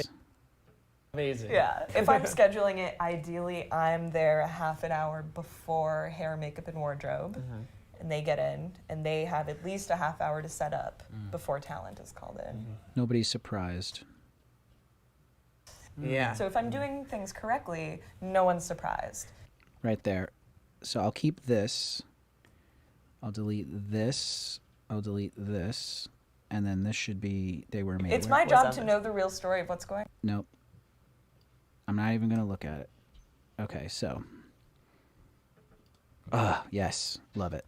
And they have at least a half hour to set up before talent is called in. Yeah. So if I'm doing things correctly, Yeah. I think I could cut out Cody's yeah. so if I'm doing Yeah. so if I'm doing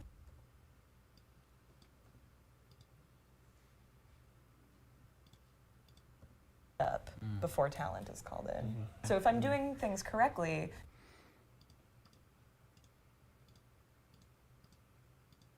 Oh, you know what I'm going to do, actually? I'm going to pull this over a bit, really just to get rid of that yeah. Pull that there. And then put the transition here, just because I feel like there's a few frames of that yeah. Let's do 3. I'm going to do the same here.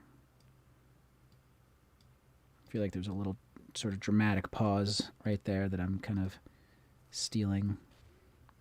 And then I guess, let's see, how does that sound? talent is called in. So if I'm doing things It could use one. Cross dissolve. Let's do 2 frames. Called in. So if I'm doing things Nice. That sounds good. correctly, no one's surprised. They were aware, they were checked in on, they got. They were aware, they were checked in on. Yeah. Maybe I can do the same thing here. This is a little I'm just kind of going quickly here. Go here. Go here.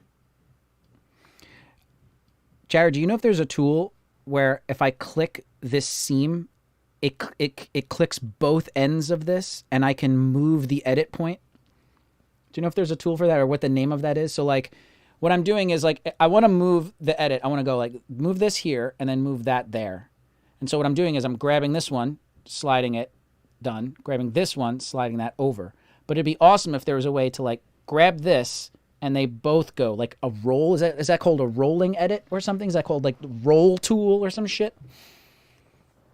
Because instead of doing this, 1, 2, 1, 2, I would just click the seam and just move them both over. I feel like there's definitely a tool for that. Yeah, it's a right click on Mac. Right click. Yeah, that's not working. I guess I can, let me see. I feel like that's called roll. The rolling tool. R, rolling edit tool. Yeah, maybe I was just looking at it. Okay, let's try that. Okay, cancel. Let's do R. Oh, yeah. Sweet. Okay, it is R. It's roll. All right, got it. Sweet. They were aware. All right, I'm going to put a cross dissolve here. 2 frames. They were aware. They were checked in on. They got a 5-minute warning, and then they were told it was time to go. Now, what's not going to make sense is seeing me doing this as well, because now the part where I was like, what did you say again, blah, blah, blah. But I don't care. Yeah, if I'm scheduling it, ideally I'm there a half an hour before hair, makeup, and wardrobe, and they get in, and they have at least a half hour to set up before talent is. I'm going to pull this over so that she's looking at code. Yeah, if I'm scheduling it, ideally I'm there a half an hour before hair, makeup, and wardrobe, and they get in, and they have at least a half hour to set up before talent is called in. So if I'm doing things correctly, no one's surprised. They were aware, they were checked in. Oh, see, I want it to just be E. I don't want it to be Command E or Control E. I just want it to be E. I'm going to fix that.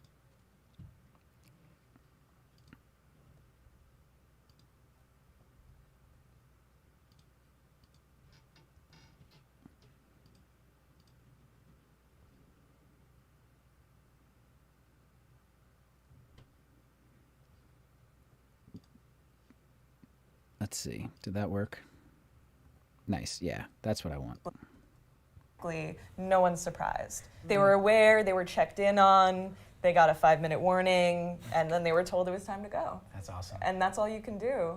Like I said, you know, my default is always nice and professional. But yeah, Sometimes you got to rev into Yeah. if I'm having a problem with someone, my go-to line, and I kind of like this one, and I truly believe in. That's awesome. And that's all you can do. Like There's a little bit of a pause there.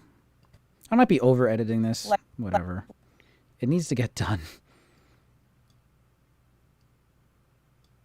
So that I don't want to do a roll because I don't want to bring over that stuff. do. Like I said, you know, my default is always nice and professional. I'm going to not say like I said. Like I said, you know, I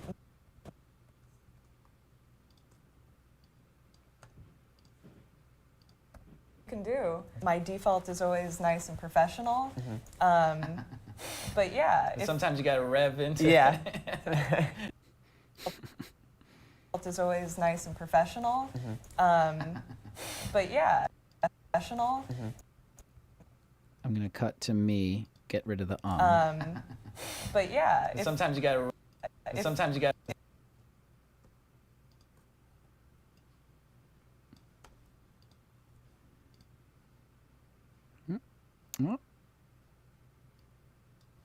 nice and professional. If- Sometimes you gotta rev into Yeah. if-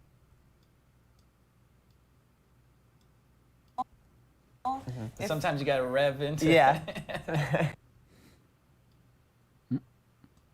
It's a funny little like stare here that I actually like. Sometimes you gotta rev into Yeah.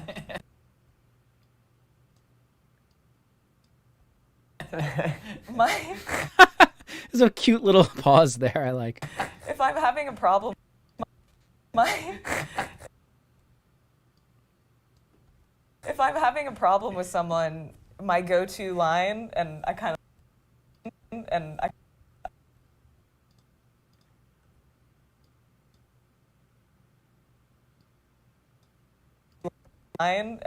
of like this one, Yeah. and I truly believe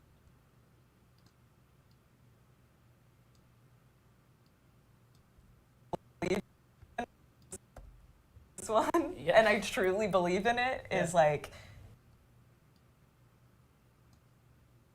I'm not going to tell another adult what to do more than twice.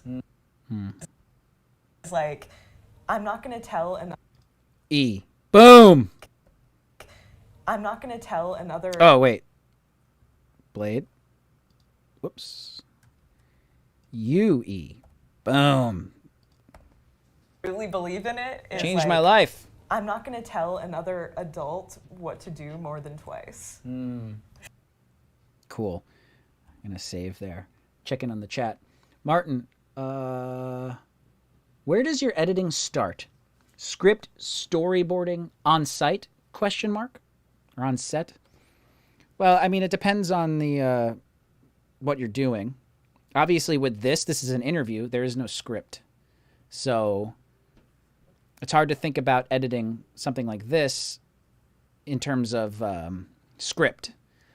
When we shot this, we thought about, okay, well, I knew going into it that I wanted to like do what I'm doing, which is like hide the edits.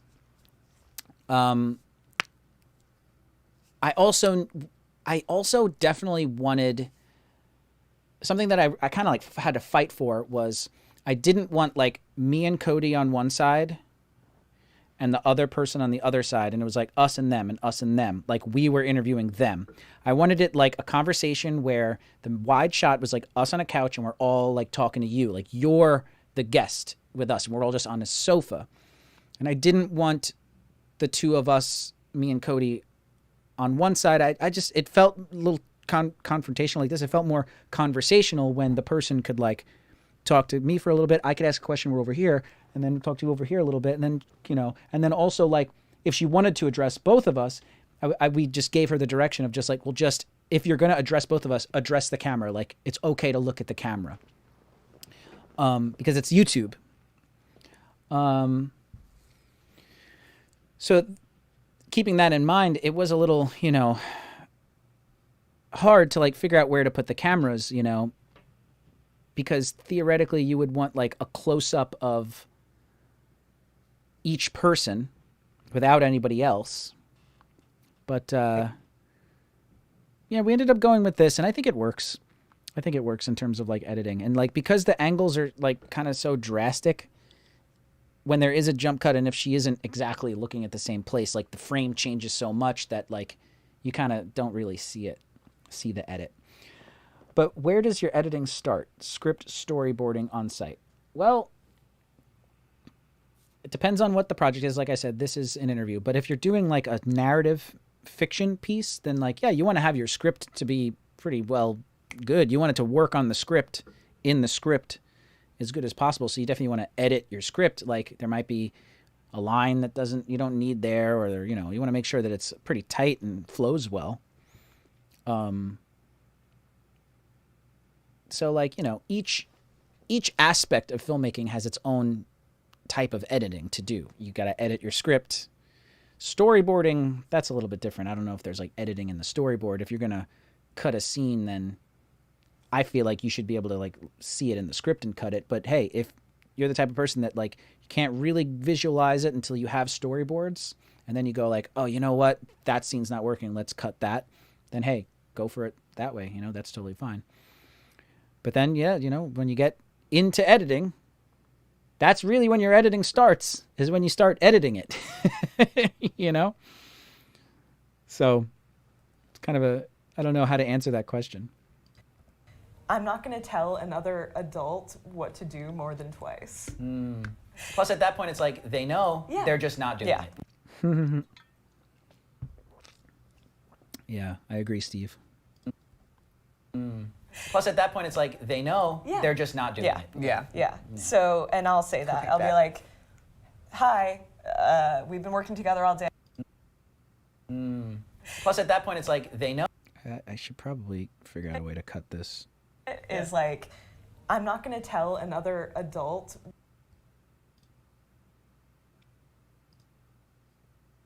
I shouldn't have done that. Beautiful. Like, I'm not going to tell another adult what to do more than twice. Plus, at that point, it's like they know. Yeah. They're just not doing Yeah. it. Yeah. Yeah. So, and I'll say So I want to cut to this angle. I don't know when I'm going to cut away. Plus, at that point, it's like they know. Yeah. They're just not doing Yeah. it. Plus, at that I feel like there's a little bit of trimming I could do here.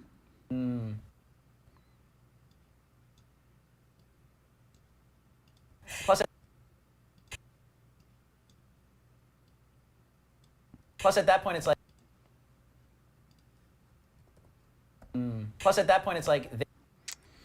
I got rid of the plus. Plus, I don't really say it anyway. plus, at that point, it's like.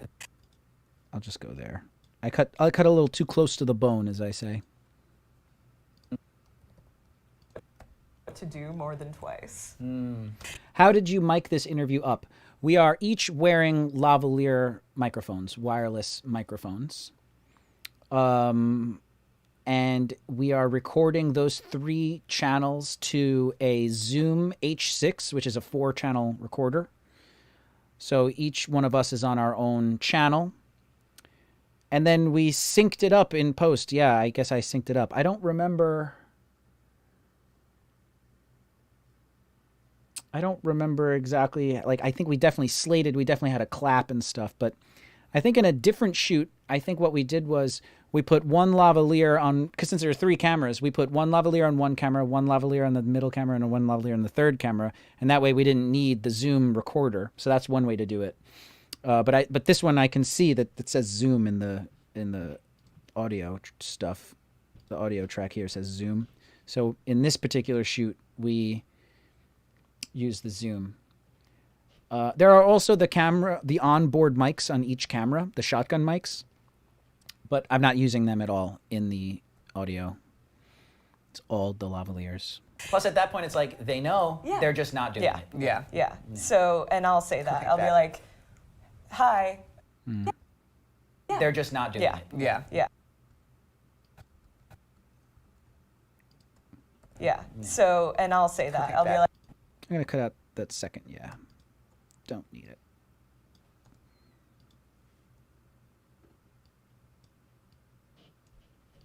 Not doing yeah. it. Yeah. So, and I'll say that. I'll be that. like, Also, there's a long pause say here. that. so- I'll be like, hi. This is good too because she's like pretty much frozen, so the edit's not going to be too noticeable. And we're going to go to Cody's camera. Whoops. Undo. I'll be like, hi. We've been working together all day. Something you should know about me is that I don't tell an adult. Together all day. Something you should know about me is that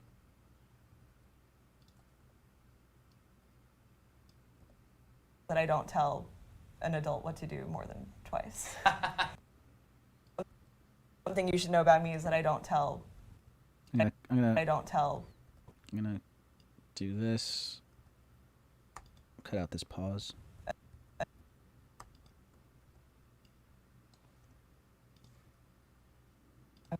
Me is that I don't tell an adult what to do more than twice. And Do they you usually get the preface- picture. More than twice. It's a rare moment right now where I'm gonna cut from Cody's angle to my angle. I think it happens only like when she turns like full 180. But I like that I just laugh here. tell an adult what to do more than twice. And they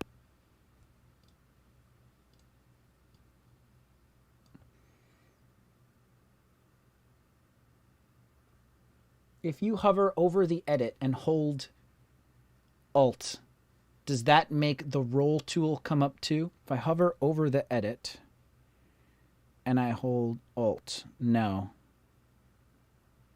Control, nothing. Control changes the color, but I don't know what that does. Strange. R. Ooh, strange. R. Yeah, R does the roll tool. What happens if I hit R over here? Okay, so... Interesting. I don't know what that did, but I'm not going to do it. Interesting. twice. And they usually get the picture. Do you say that before? An adult what to do more than twice. And they usually get the picture. Do you say that before the second warning or after? I'll say it after the second. Yeah. It's cute. Do more than twice. And they usually get the picture. Do you say that before? And they usually get the picture. And they usually get the picture. Do you say that before the second warning or after? I'll say it after the second. Yeah. That's great. The other thing that... Cool.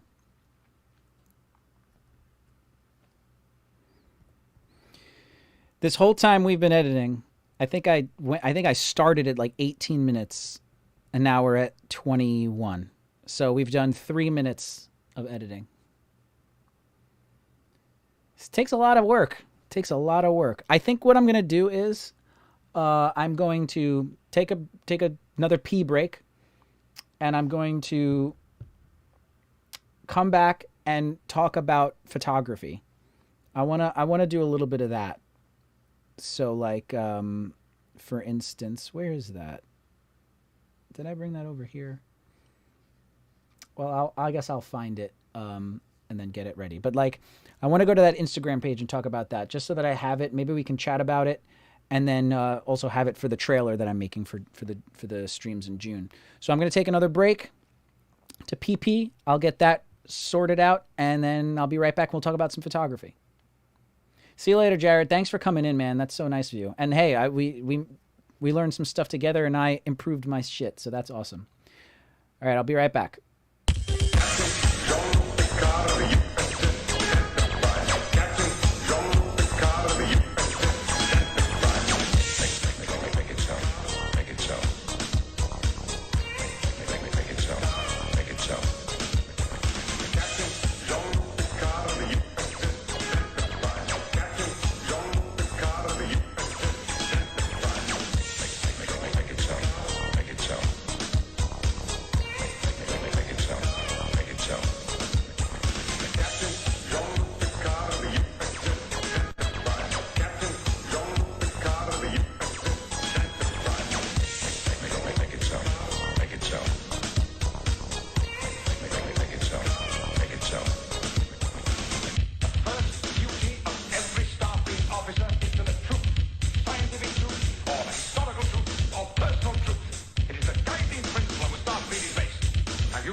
Just kept talking in one long, incredibly unbroken sentence, moving from topic to topic so that no one had the chance to interrupt. It was really quite hypnotic.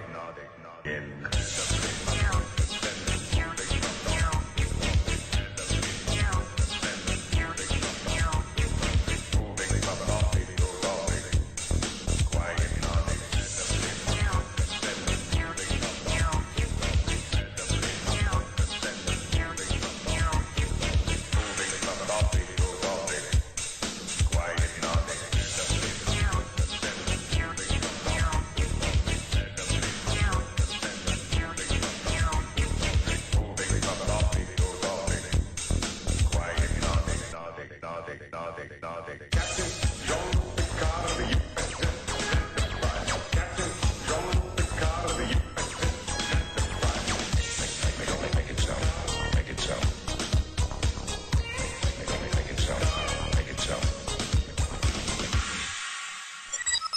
You'll have to call again. I'm just leaving. I'm not dressed properly. My love is a peace but longing still for that which longer nurses the disease. You'll have to call again. In faith, I do not love thee. With mine eyes they be 1,000 errors see. But 'tis my heart that loves what they despise. In despite of you, are pleased to know. Shall I compare thee to a summer's day? You'll have to call again.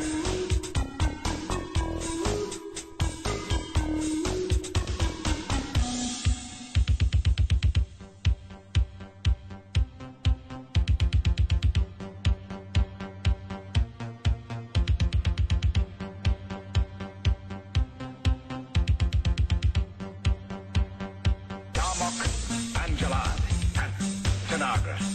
Darmok, Angelad, and Tanagra. Darmok, Angelad, and Tanagra. Darmok, Angelad, and Tanagra. I am Locutus as a board.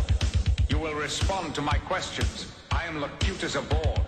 You are bored. I am Locutus as a board. You will assist us. I am Locutus as a board. You are bored. I am Locutus as a board. Lock phases on that vessel. I am Locutus as a board. There are 4 lights.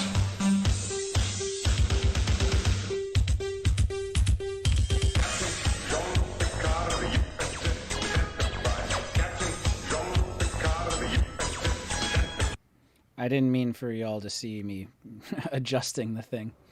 But anyway, it is what it is. It's a test. It's a test still.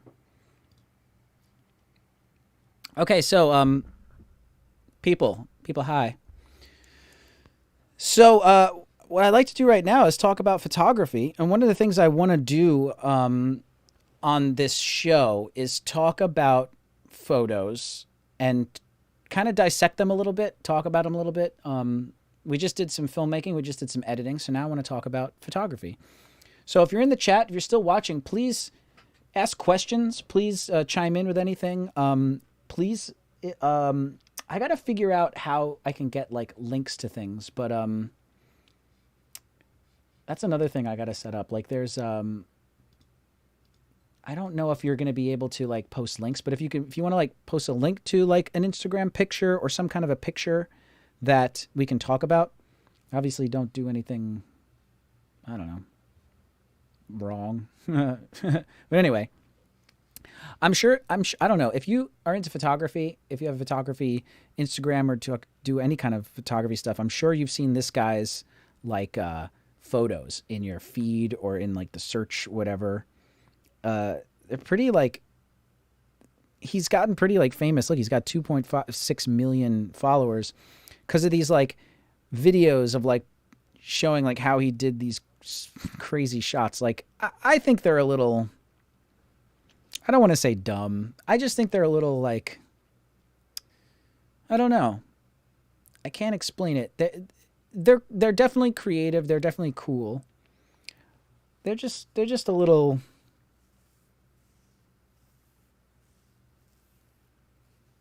flamboyant, I guess is the word. They're a little flamboyant. Like they're a little extra, you know? But hey, that's fine. I mean, hey, he's got 2.6 million followers for being extra. And you can see there's a lot of like, you know, they're definitely like, the photos are, a lot of his photos are like definitely, some of them are like, wow, how did he manage to like get that beautiful shot of that action shot? They're like faux action shots, like this one. This one looks like a dude just like chopped a kiwi midair, and the kiwi, you know, came apart in midair. You know, because like look at this, like it has to be like, you know, midair. Like in other words, like it looks like he got it in the middle of the action of chopping the kiwi. But I think you can see that's not the case. That's the actual shot.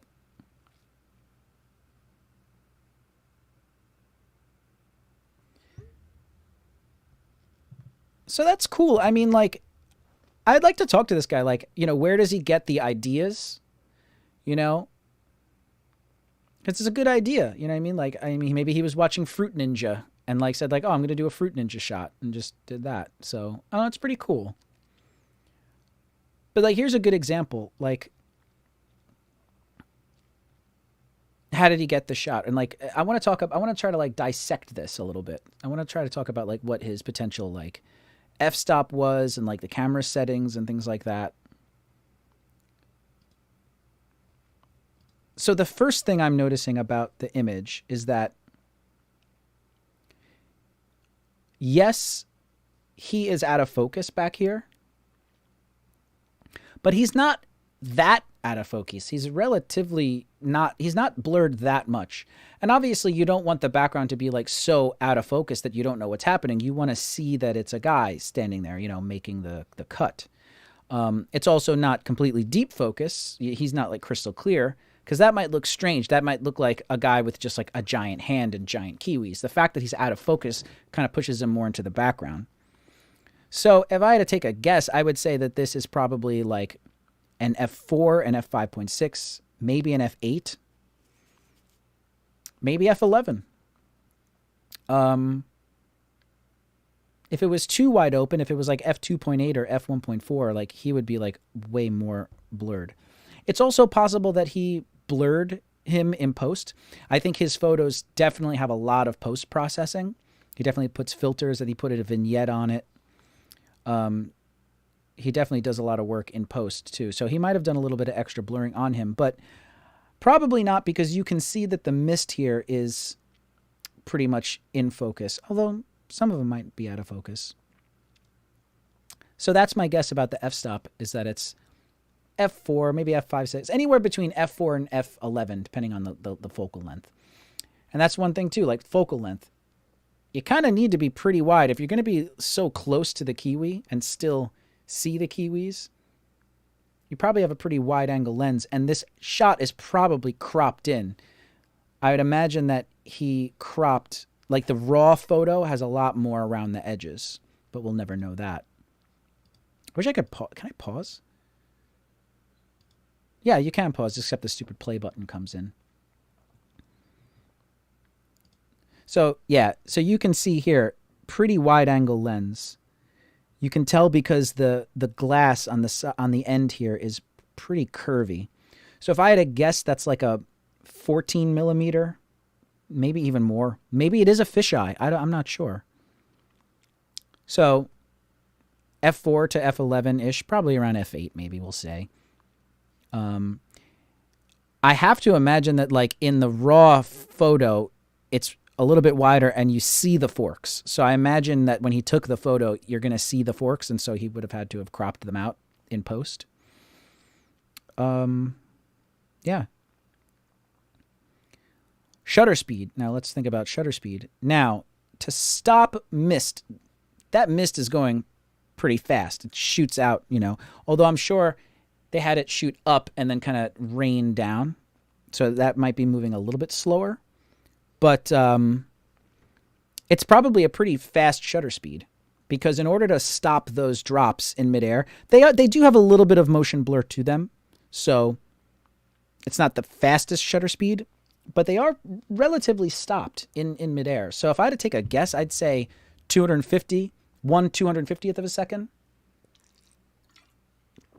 Depending on how fast they're going. If this doesn't look like they don't look like they're going this way, because in the BTS shot, I wish it would stay on the frame. I paused it, but check it out. In the BTS shot, the squirt bottle is aiming up and to the left, but the blur of the mist looks like it's kind of going down and to the left.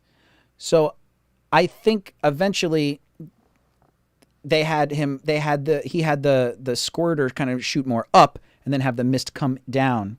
So instead of trying to stop the mist going this way, they were like, shoot it up and it's coming down. Now take the picture. So the drops are moving a little bit slower, and they're moving this way.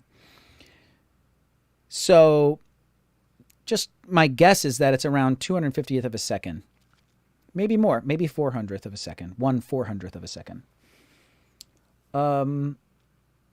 Now, because he's got relatively deep focus, maybe let's say f8, f11, and a fast shutter speed, and he's inside, I do think there are lights. You know, I think I see a light here, and I don't know if there are any more lights, but, you know, he's got natural light coming in from the window. I think that's it. He's just using natural light, I'm pretty sure. There's no flash, there's no strobe going on that I can see. So I think he's just using natural light. At f8, f11, at that high of a shutter speed, if you're not outside where there's a lot of diffuse light, it's going to be pretty dark at f8, f11 and, you know, 400 shutter speed. So he probably had to bump up the ISO. Now, if I'm not mistaken, that looks like a Sony Alpha or something, and those are really good in low light. But still, you're going to have to bump up the ISO to, like, be able to get a usable image. And you can see the grain. You can see over here. You can see here, the grain is high. So he had to bump up the ISO, and the byproduct of the ISO is the grain.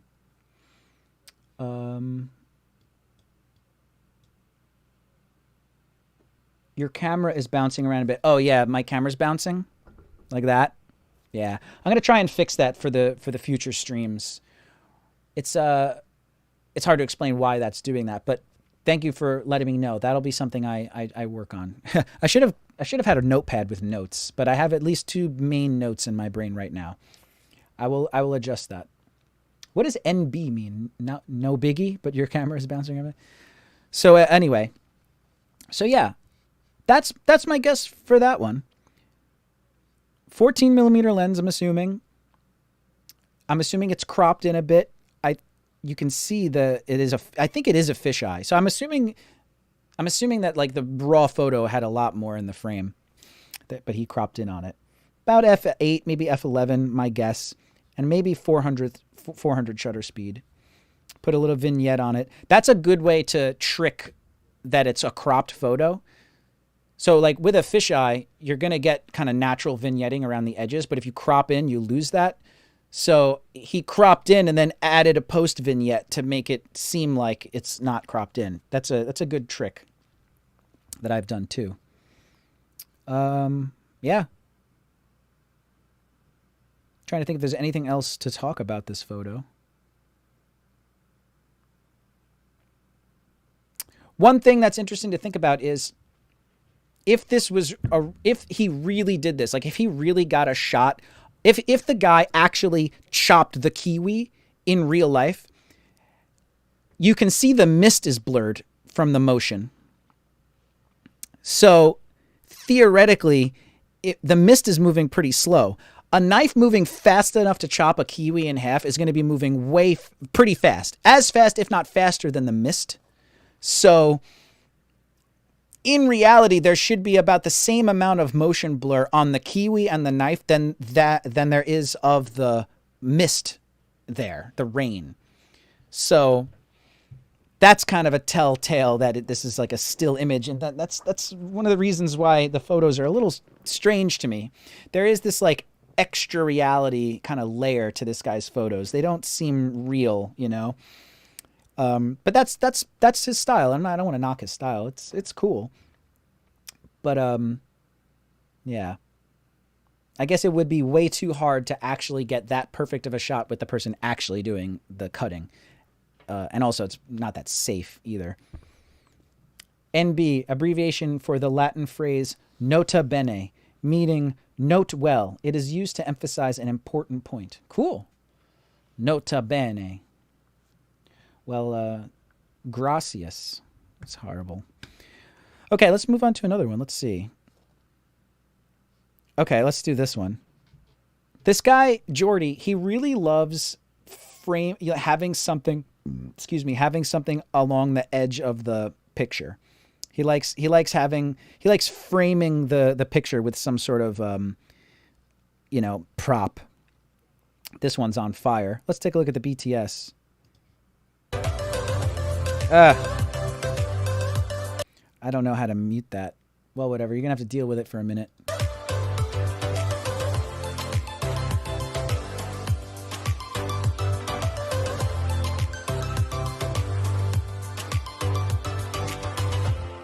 Continuous shooting.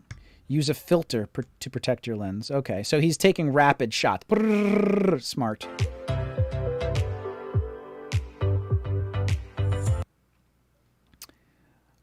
Oh, cool. So he's got his stuff right here. Damn it. I almost wish I didn't see this. Interesting. So it's a 10 millimeter to 18 millimeter like fisheye.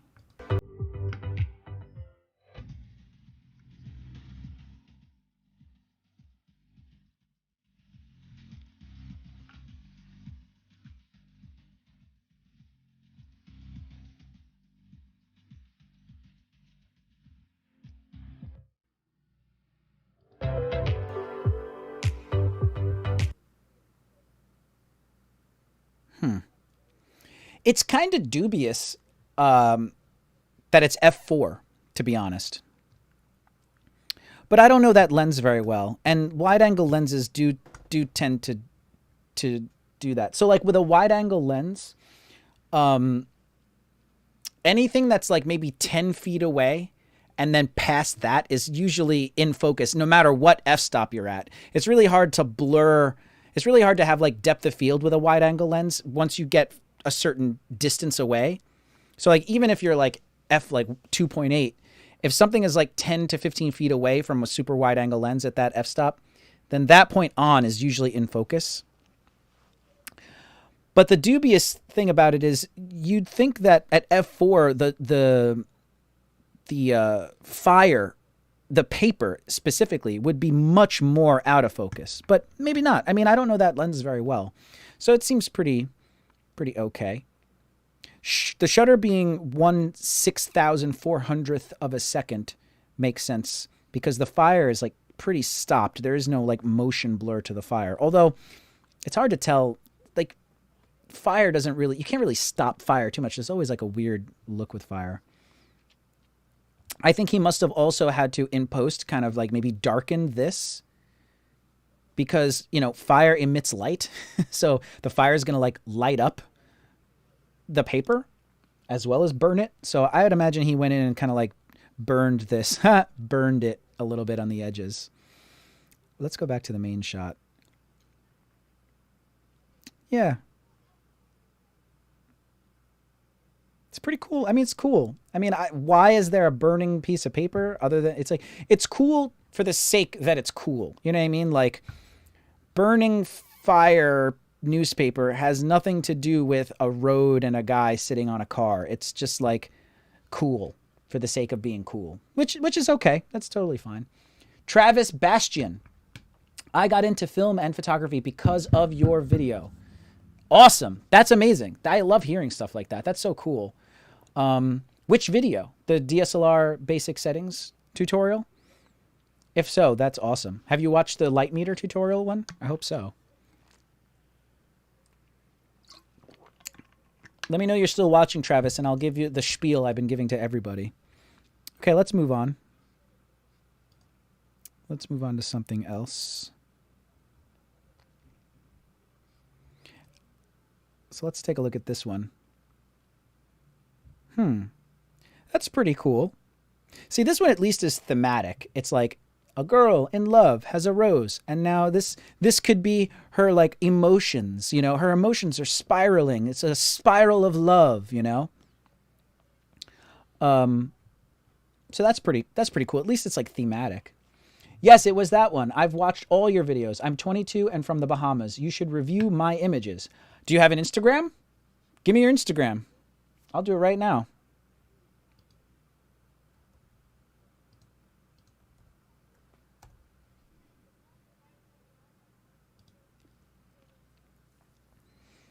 So I don't want to click to the next image to see like what the settings are. So this looks like the guy uses the same lens for these kinds of shots. The zoom 10 millimeter to what was it? 16 millimeter zoom. It's outside. It's probably low ISO, probably 100 again. The shutter speed doesn't really need to be too high, but in order to get like a good depth of field, you probably put the shutter speed pretty high. Like he's not like trying to stop anything. This to me is obviously like, this looks like a prop that was made He has some sort of like wire that he put, you know, rose petals on. You can kind of see the wire here, I guess, but I don't know. I'm just guessing. And she's holding it, obviously, and like, or it's, I'm not sure if they're like, it could be that she's like whipping it, and it's like a string, and it's going. But I feel like it's a stiff wire, because you wouldn't be able to get the precision of the roses if it wasn't a stiff spring of some kind. You can see some of the photographer's shadows in her. Oh, no, wait, that's her shadow. Okay, she's good. He's good. I thought that was one of the assistants there, but no, they did that right. I mean, if I was going to say something, I do wish that she was facing the other way and using her other hand, because I just don't like how her face is in shadow. To me, like, I'm interpreting it to be like she's in love, she's happy. It'd be nice to have her face kind of more lit to emphasize, and maybe with a smile or something, a little small smile. So that's the one thing that could like elevate this photo a little bit more, is like if her face was not in shadow. Like, because your eye is being led to the face, even though he did choose to like have the focal point be the roses and not her. But like, no matter what, because of the composition, your eye goes to her. So like, it's cool that she's out of focus. It actually doesn't bother me that she's out of focus. I think that's cool. But I do would have preferred if she was lit. Oh gosh, I was kidding. I'm terrified now. I just got into it last year. T. Bastion Photography. No, we're doing it. We're doing it. Soon as I'm done with this one, we're doing it. All right, let's see. What do we got here? Yeah, stiff spring. Yeah. Oh, just 2 people too. That's cool. Nice.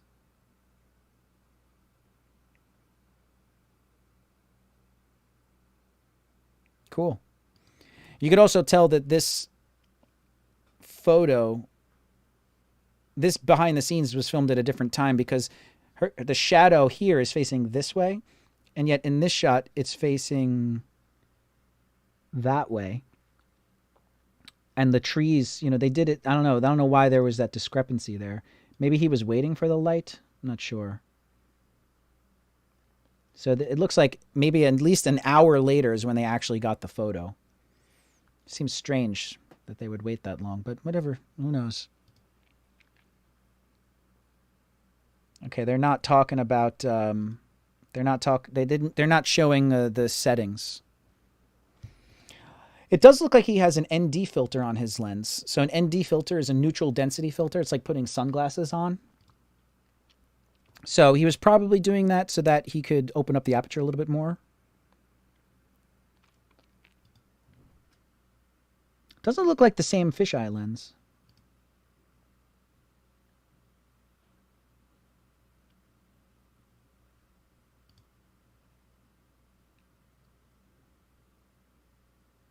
It still looks about maybe f4, maybe f5.6, because right about here is when it starts to get in focus, and it's in focus for there, and it's pretty spread out. It's probably like this, probably like 2 feet of focus. So that means maybe f4, f5.6, something like that.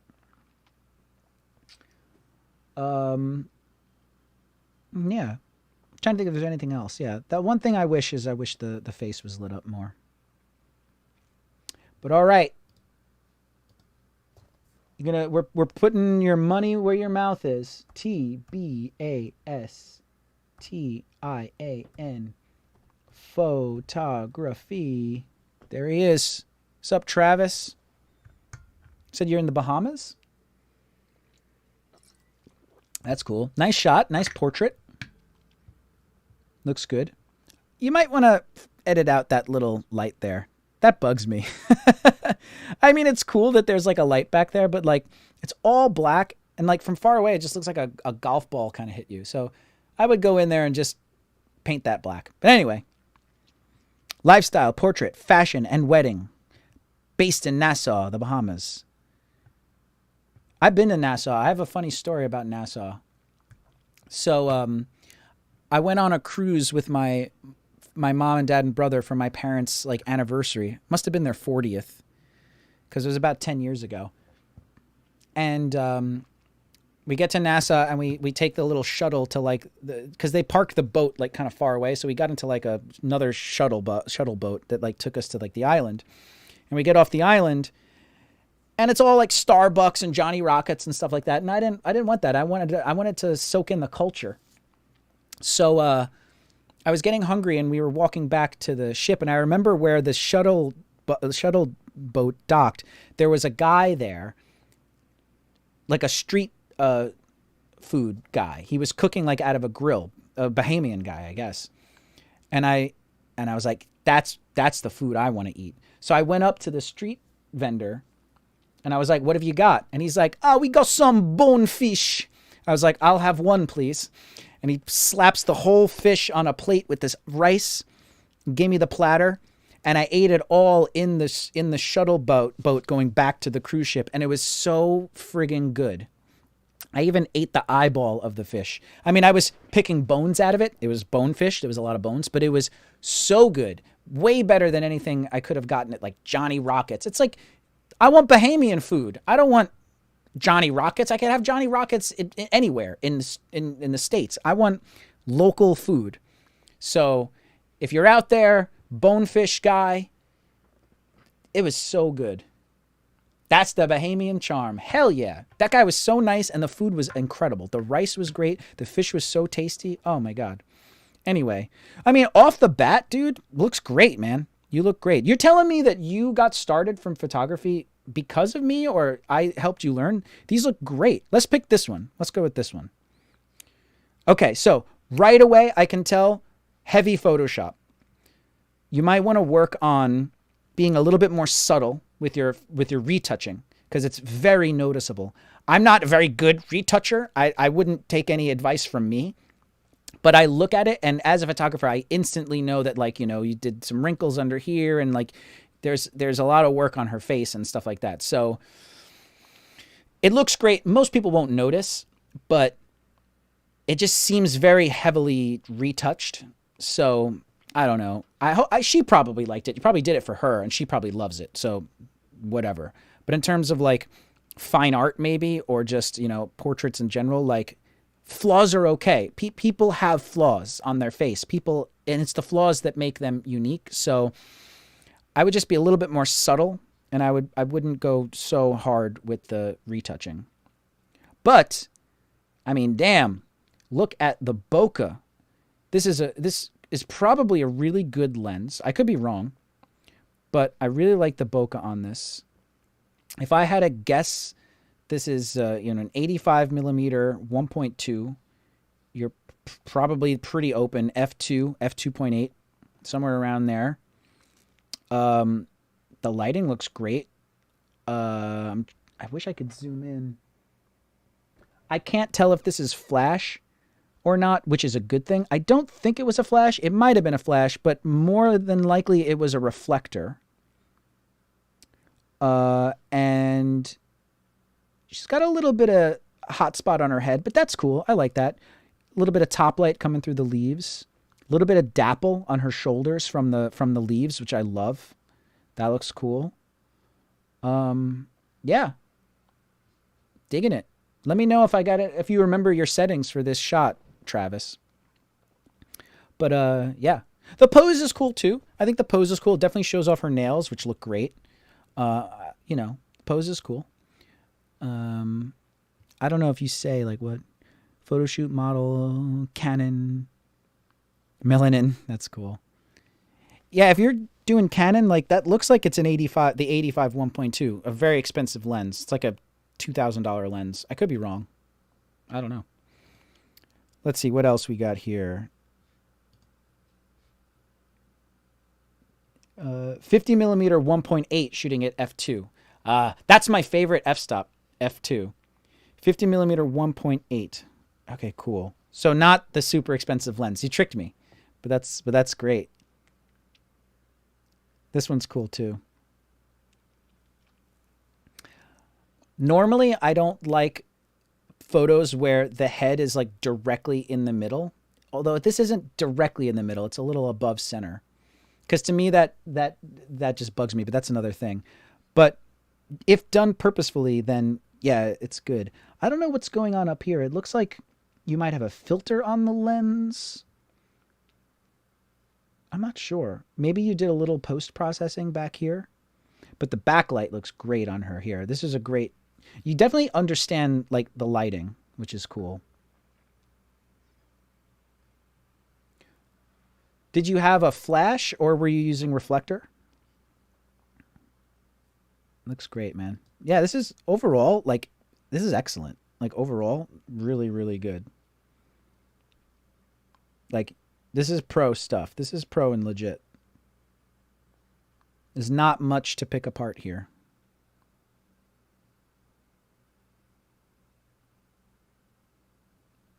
Flash. Awesome, man. Yeah, see, you're good with the flash because I hate it. I hate seeing photography where it's like obvious a flash was used. Like there's a very stark shadow on the ground, or it's just the background is like completely underexposed because the flash was so strong and they're exposing for the flash.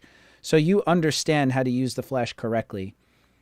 So if this is flash, like you're definitely doing something right because the background is like beautifully exposed. It's not underexposed, and she is exposed, or actually she might be a little overexposed, but in terms of beauty, overexposure is okay. If you go like a little bit over, I think that looks great because it makes them pop. Whereas sometimes you see someone use flash and they're exposed for the flash and they look okay, but the shadows are really too dark. The shadows are a little too hard and the background is completely dark because it's all flash. So you know what you're doing, which is cool. And if this one is in a studio, if you're using a flash here, then you're using like a pretty big softbox relatively close to her, I would hope, because the shadows are so soft here. Jay Martinez, your analysis and insight are on point. Just found your channel. Thanks, man. Dude, yeah, I have a lot of filmmaking and photography tutorials if you want to check it out. And yeah, I'm starting to stream in June, and this is just like a test. So please subscribe to this channel and also subscribe to my company's channel, Rethink Films, because that's where the live replays of the streams will go. But yeah, I'm definitely having a lot of fun. Sorry, my fiance is texting me. I'm definitely having a lot of fun doing this. Yeah, dude, Travis, killing it, man. Looking great. Excellent stuff.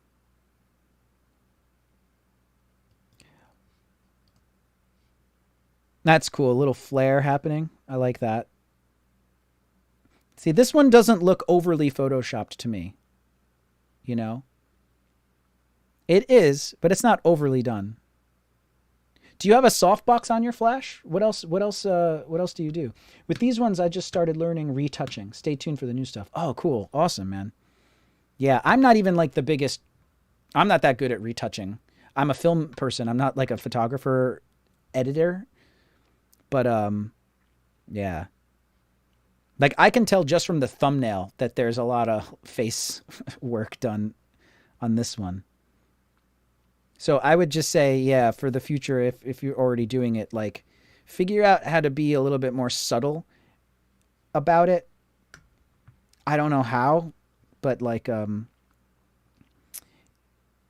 that's the one thing that is, like, kind of turning me off a little bit is, like, it looks a little... overly, you know, when someone gets plastic surgery and it's like that's too much, you look weird, you know what I mean? There's like a little bit of like non-reality to some of them. Yeah, I mean, this one looks great. She just looks like she did a great job with her makeup. So I'm not gonna talk about this Photoshop too much, but there's probably some stuff done here. I'm sure there was some stuff done here and here, but for the most part, dude, killer.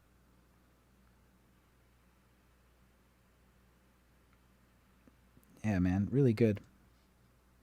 Let's look at some BTS. Come on. It's loading.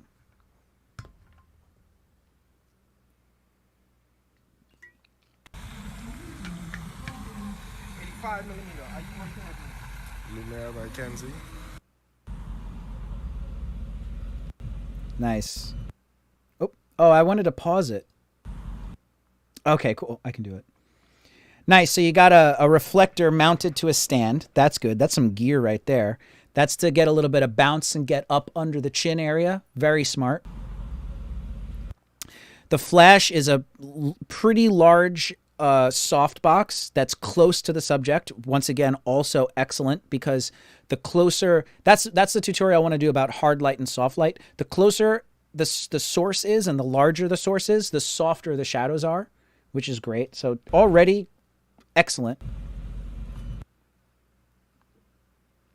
That's cool. I don't really know a lot about strobe lights. Like, how do you power them? Do they have built-in batteries? Do you charge them? Do you like what is the power source for the flashes that are like on the beach like that? Because I don't see any wires coming down to plug them in.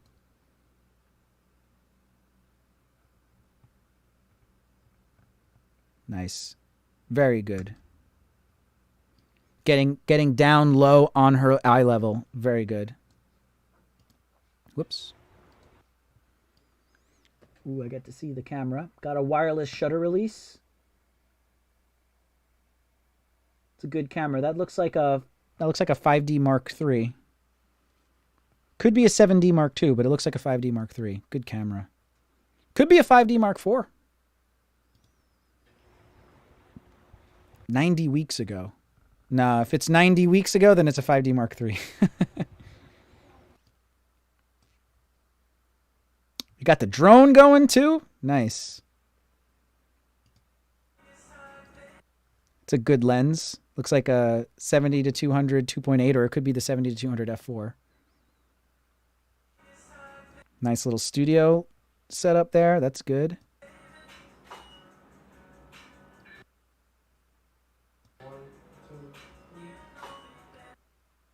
Love it. You got the white backdrop. You have the light back here, given a little bit of backlight, hair light.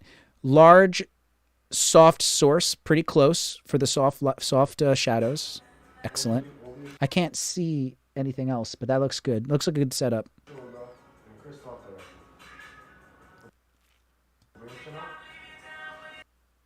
Now,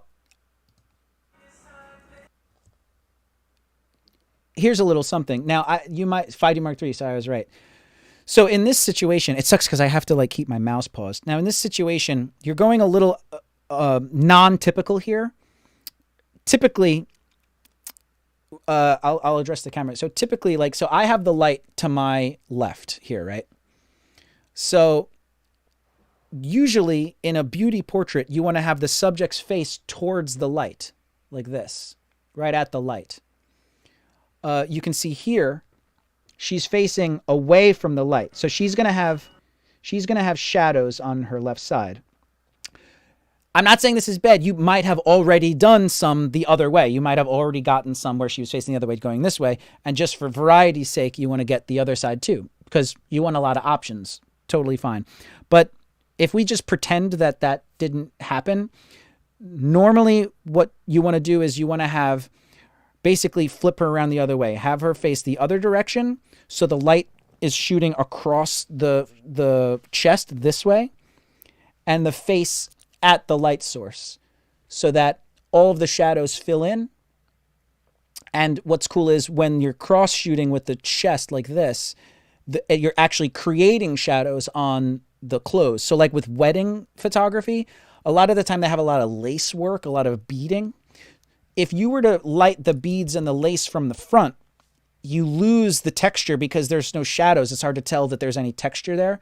But if you turn them and have the light kind of shine this way and create the shadows, you get a cool sense of the beadwork and the texture because of the shadows that are created. It looks cool. And then you get a double whammy by having them turn this way into the light so that it fills out all the shadows. I'm not going to take the light off right now, but I could do tutorials in the future where I move the light around and stuff in the stream. So that's another mental note I want to take. But yeah, so I'm going to assume that you've got many angles because you're there doing work, and you know I'm sure you got a lot of angles. It's unfortunate that whoever was shooting the behind the scenes got this particular setup rather than if you did it the other way, like I was just saying. But regardless, you know what you're doing, so that's awesome.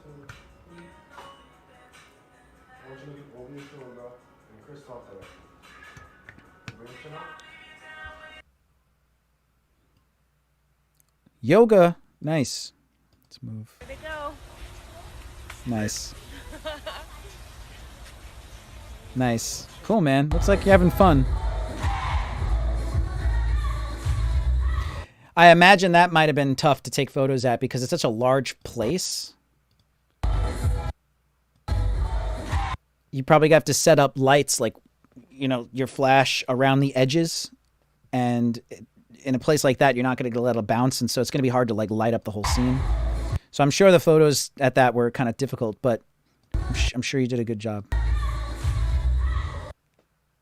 Nice. 24 to 105 f4. I have that lens. It's good. Good shit, man. You definitely like must do this professionally because that's some expensive equipment. 5D Mark III, last I checked, was like $3,000. That lens is like $1,200 new.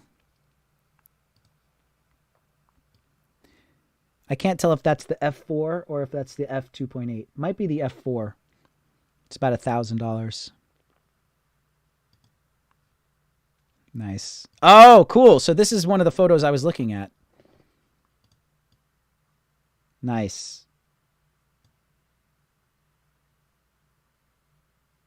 Cool. Cool, man. Yeah, I'd say very good. Oh, and look, you look working with some smoke. That's cool. Nice. Cool one. One of the hardest things too about like photography, like once you're done figuring out lighting and figuring out f-stop and all that stuff, the next thing you got to tackle in life as a photographer is like how the hell do you pose these people? How do I like what do we do? Like what looks good? You know, like coming up with new and creative ideas to like pose people is always like hard to like continue to like make fresh. This is a dope shot too. That's really cool. I have some fire breathing shots too somewhere. I don't use just a flash ever. I don't own any flashes because I don't do a lot of portrait photography with people. Like I have done photography for people, but I know you never really use a flash. Actually, maybe I could do that really quick. I'm going to see if I can find, oh my God, some photos I did. Give me a second.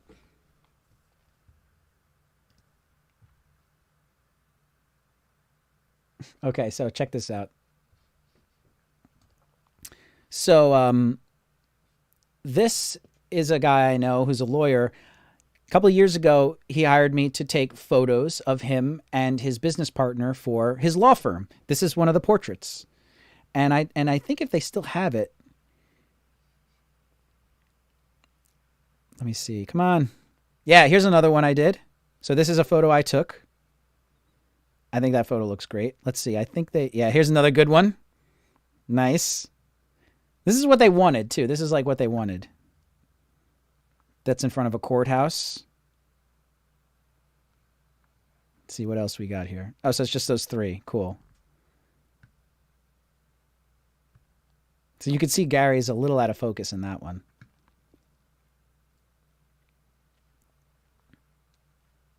Yeah. So posing is always crazy. You know, they got it. They were facing each other there. It's like kind of like a flying V. They're kind of like one behind the other. He's a little soft there, but it is what it is. And then there's the walking shot. I was just like, walk to me. And I just took a bunch. So no flash in any of these. These are all just natural light. And, you know, not a lot of retouching. I didn't do a lot of retouching because it's like, I don't think, you know, it's like plus they're guys. So it's like they're not too, they're not too concerned with like blemishes or anything like that. I definitely like got rid of some dust particles and like weird stuff like that. But like for the most part, all natural light. I did have an assistant who had a reflector for times. Like I think that one might have had some reflection. I don't remember what lens this was, but I mean, damn, that looks great. And that's a cool shot. Obviously you can tell I live in New York. The next one, this particular shot we did right here is like f2.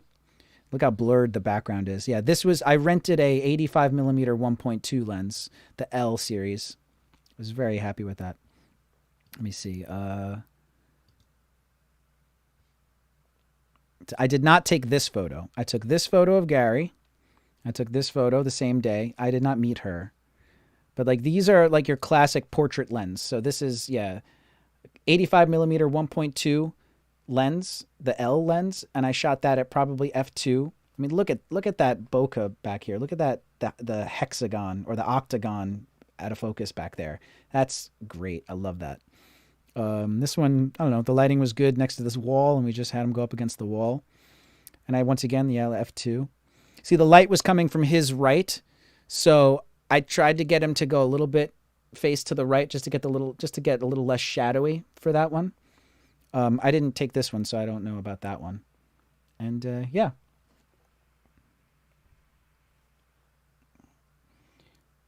Give me 1 second, guys.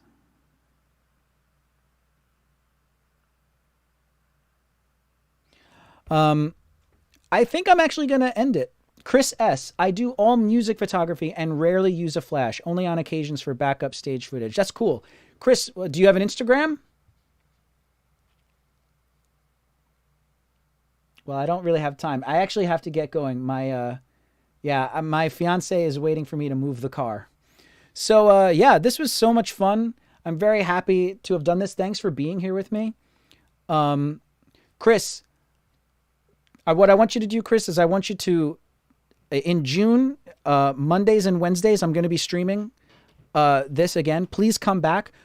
Subscribe to DiCasaFilm, subscribe to Rethink Films, and come back and check me out and interact with us, because this is a lot of fun, and I'm very glad to do this again.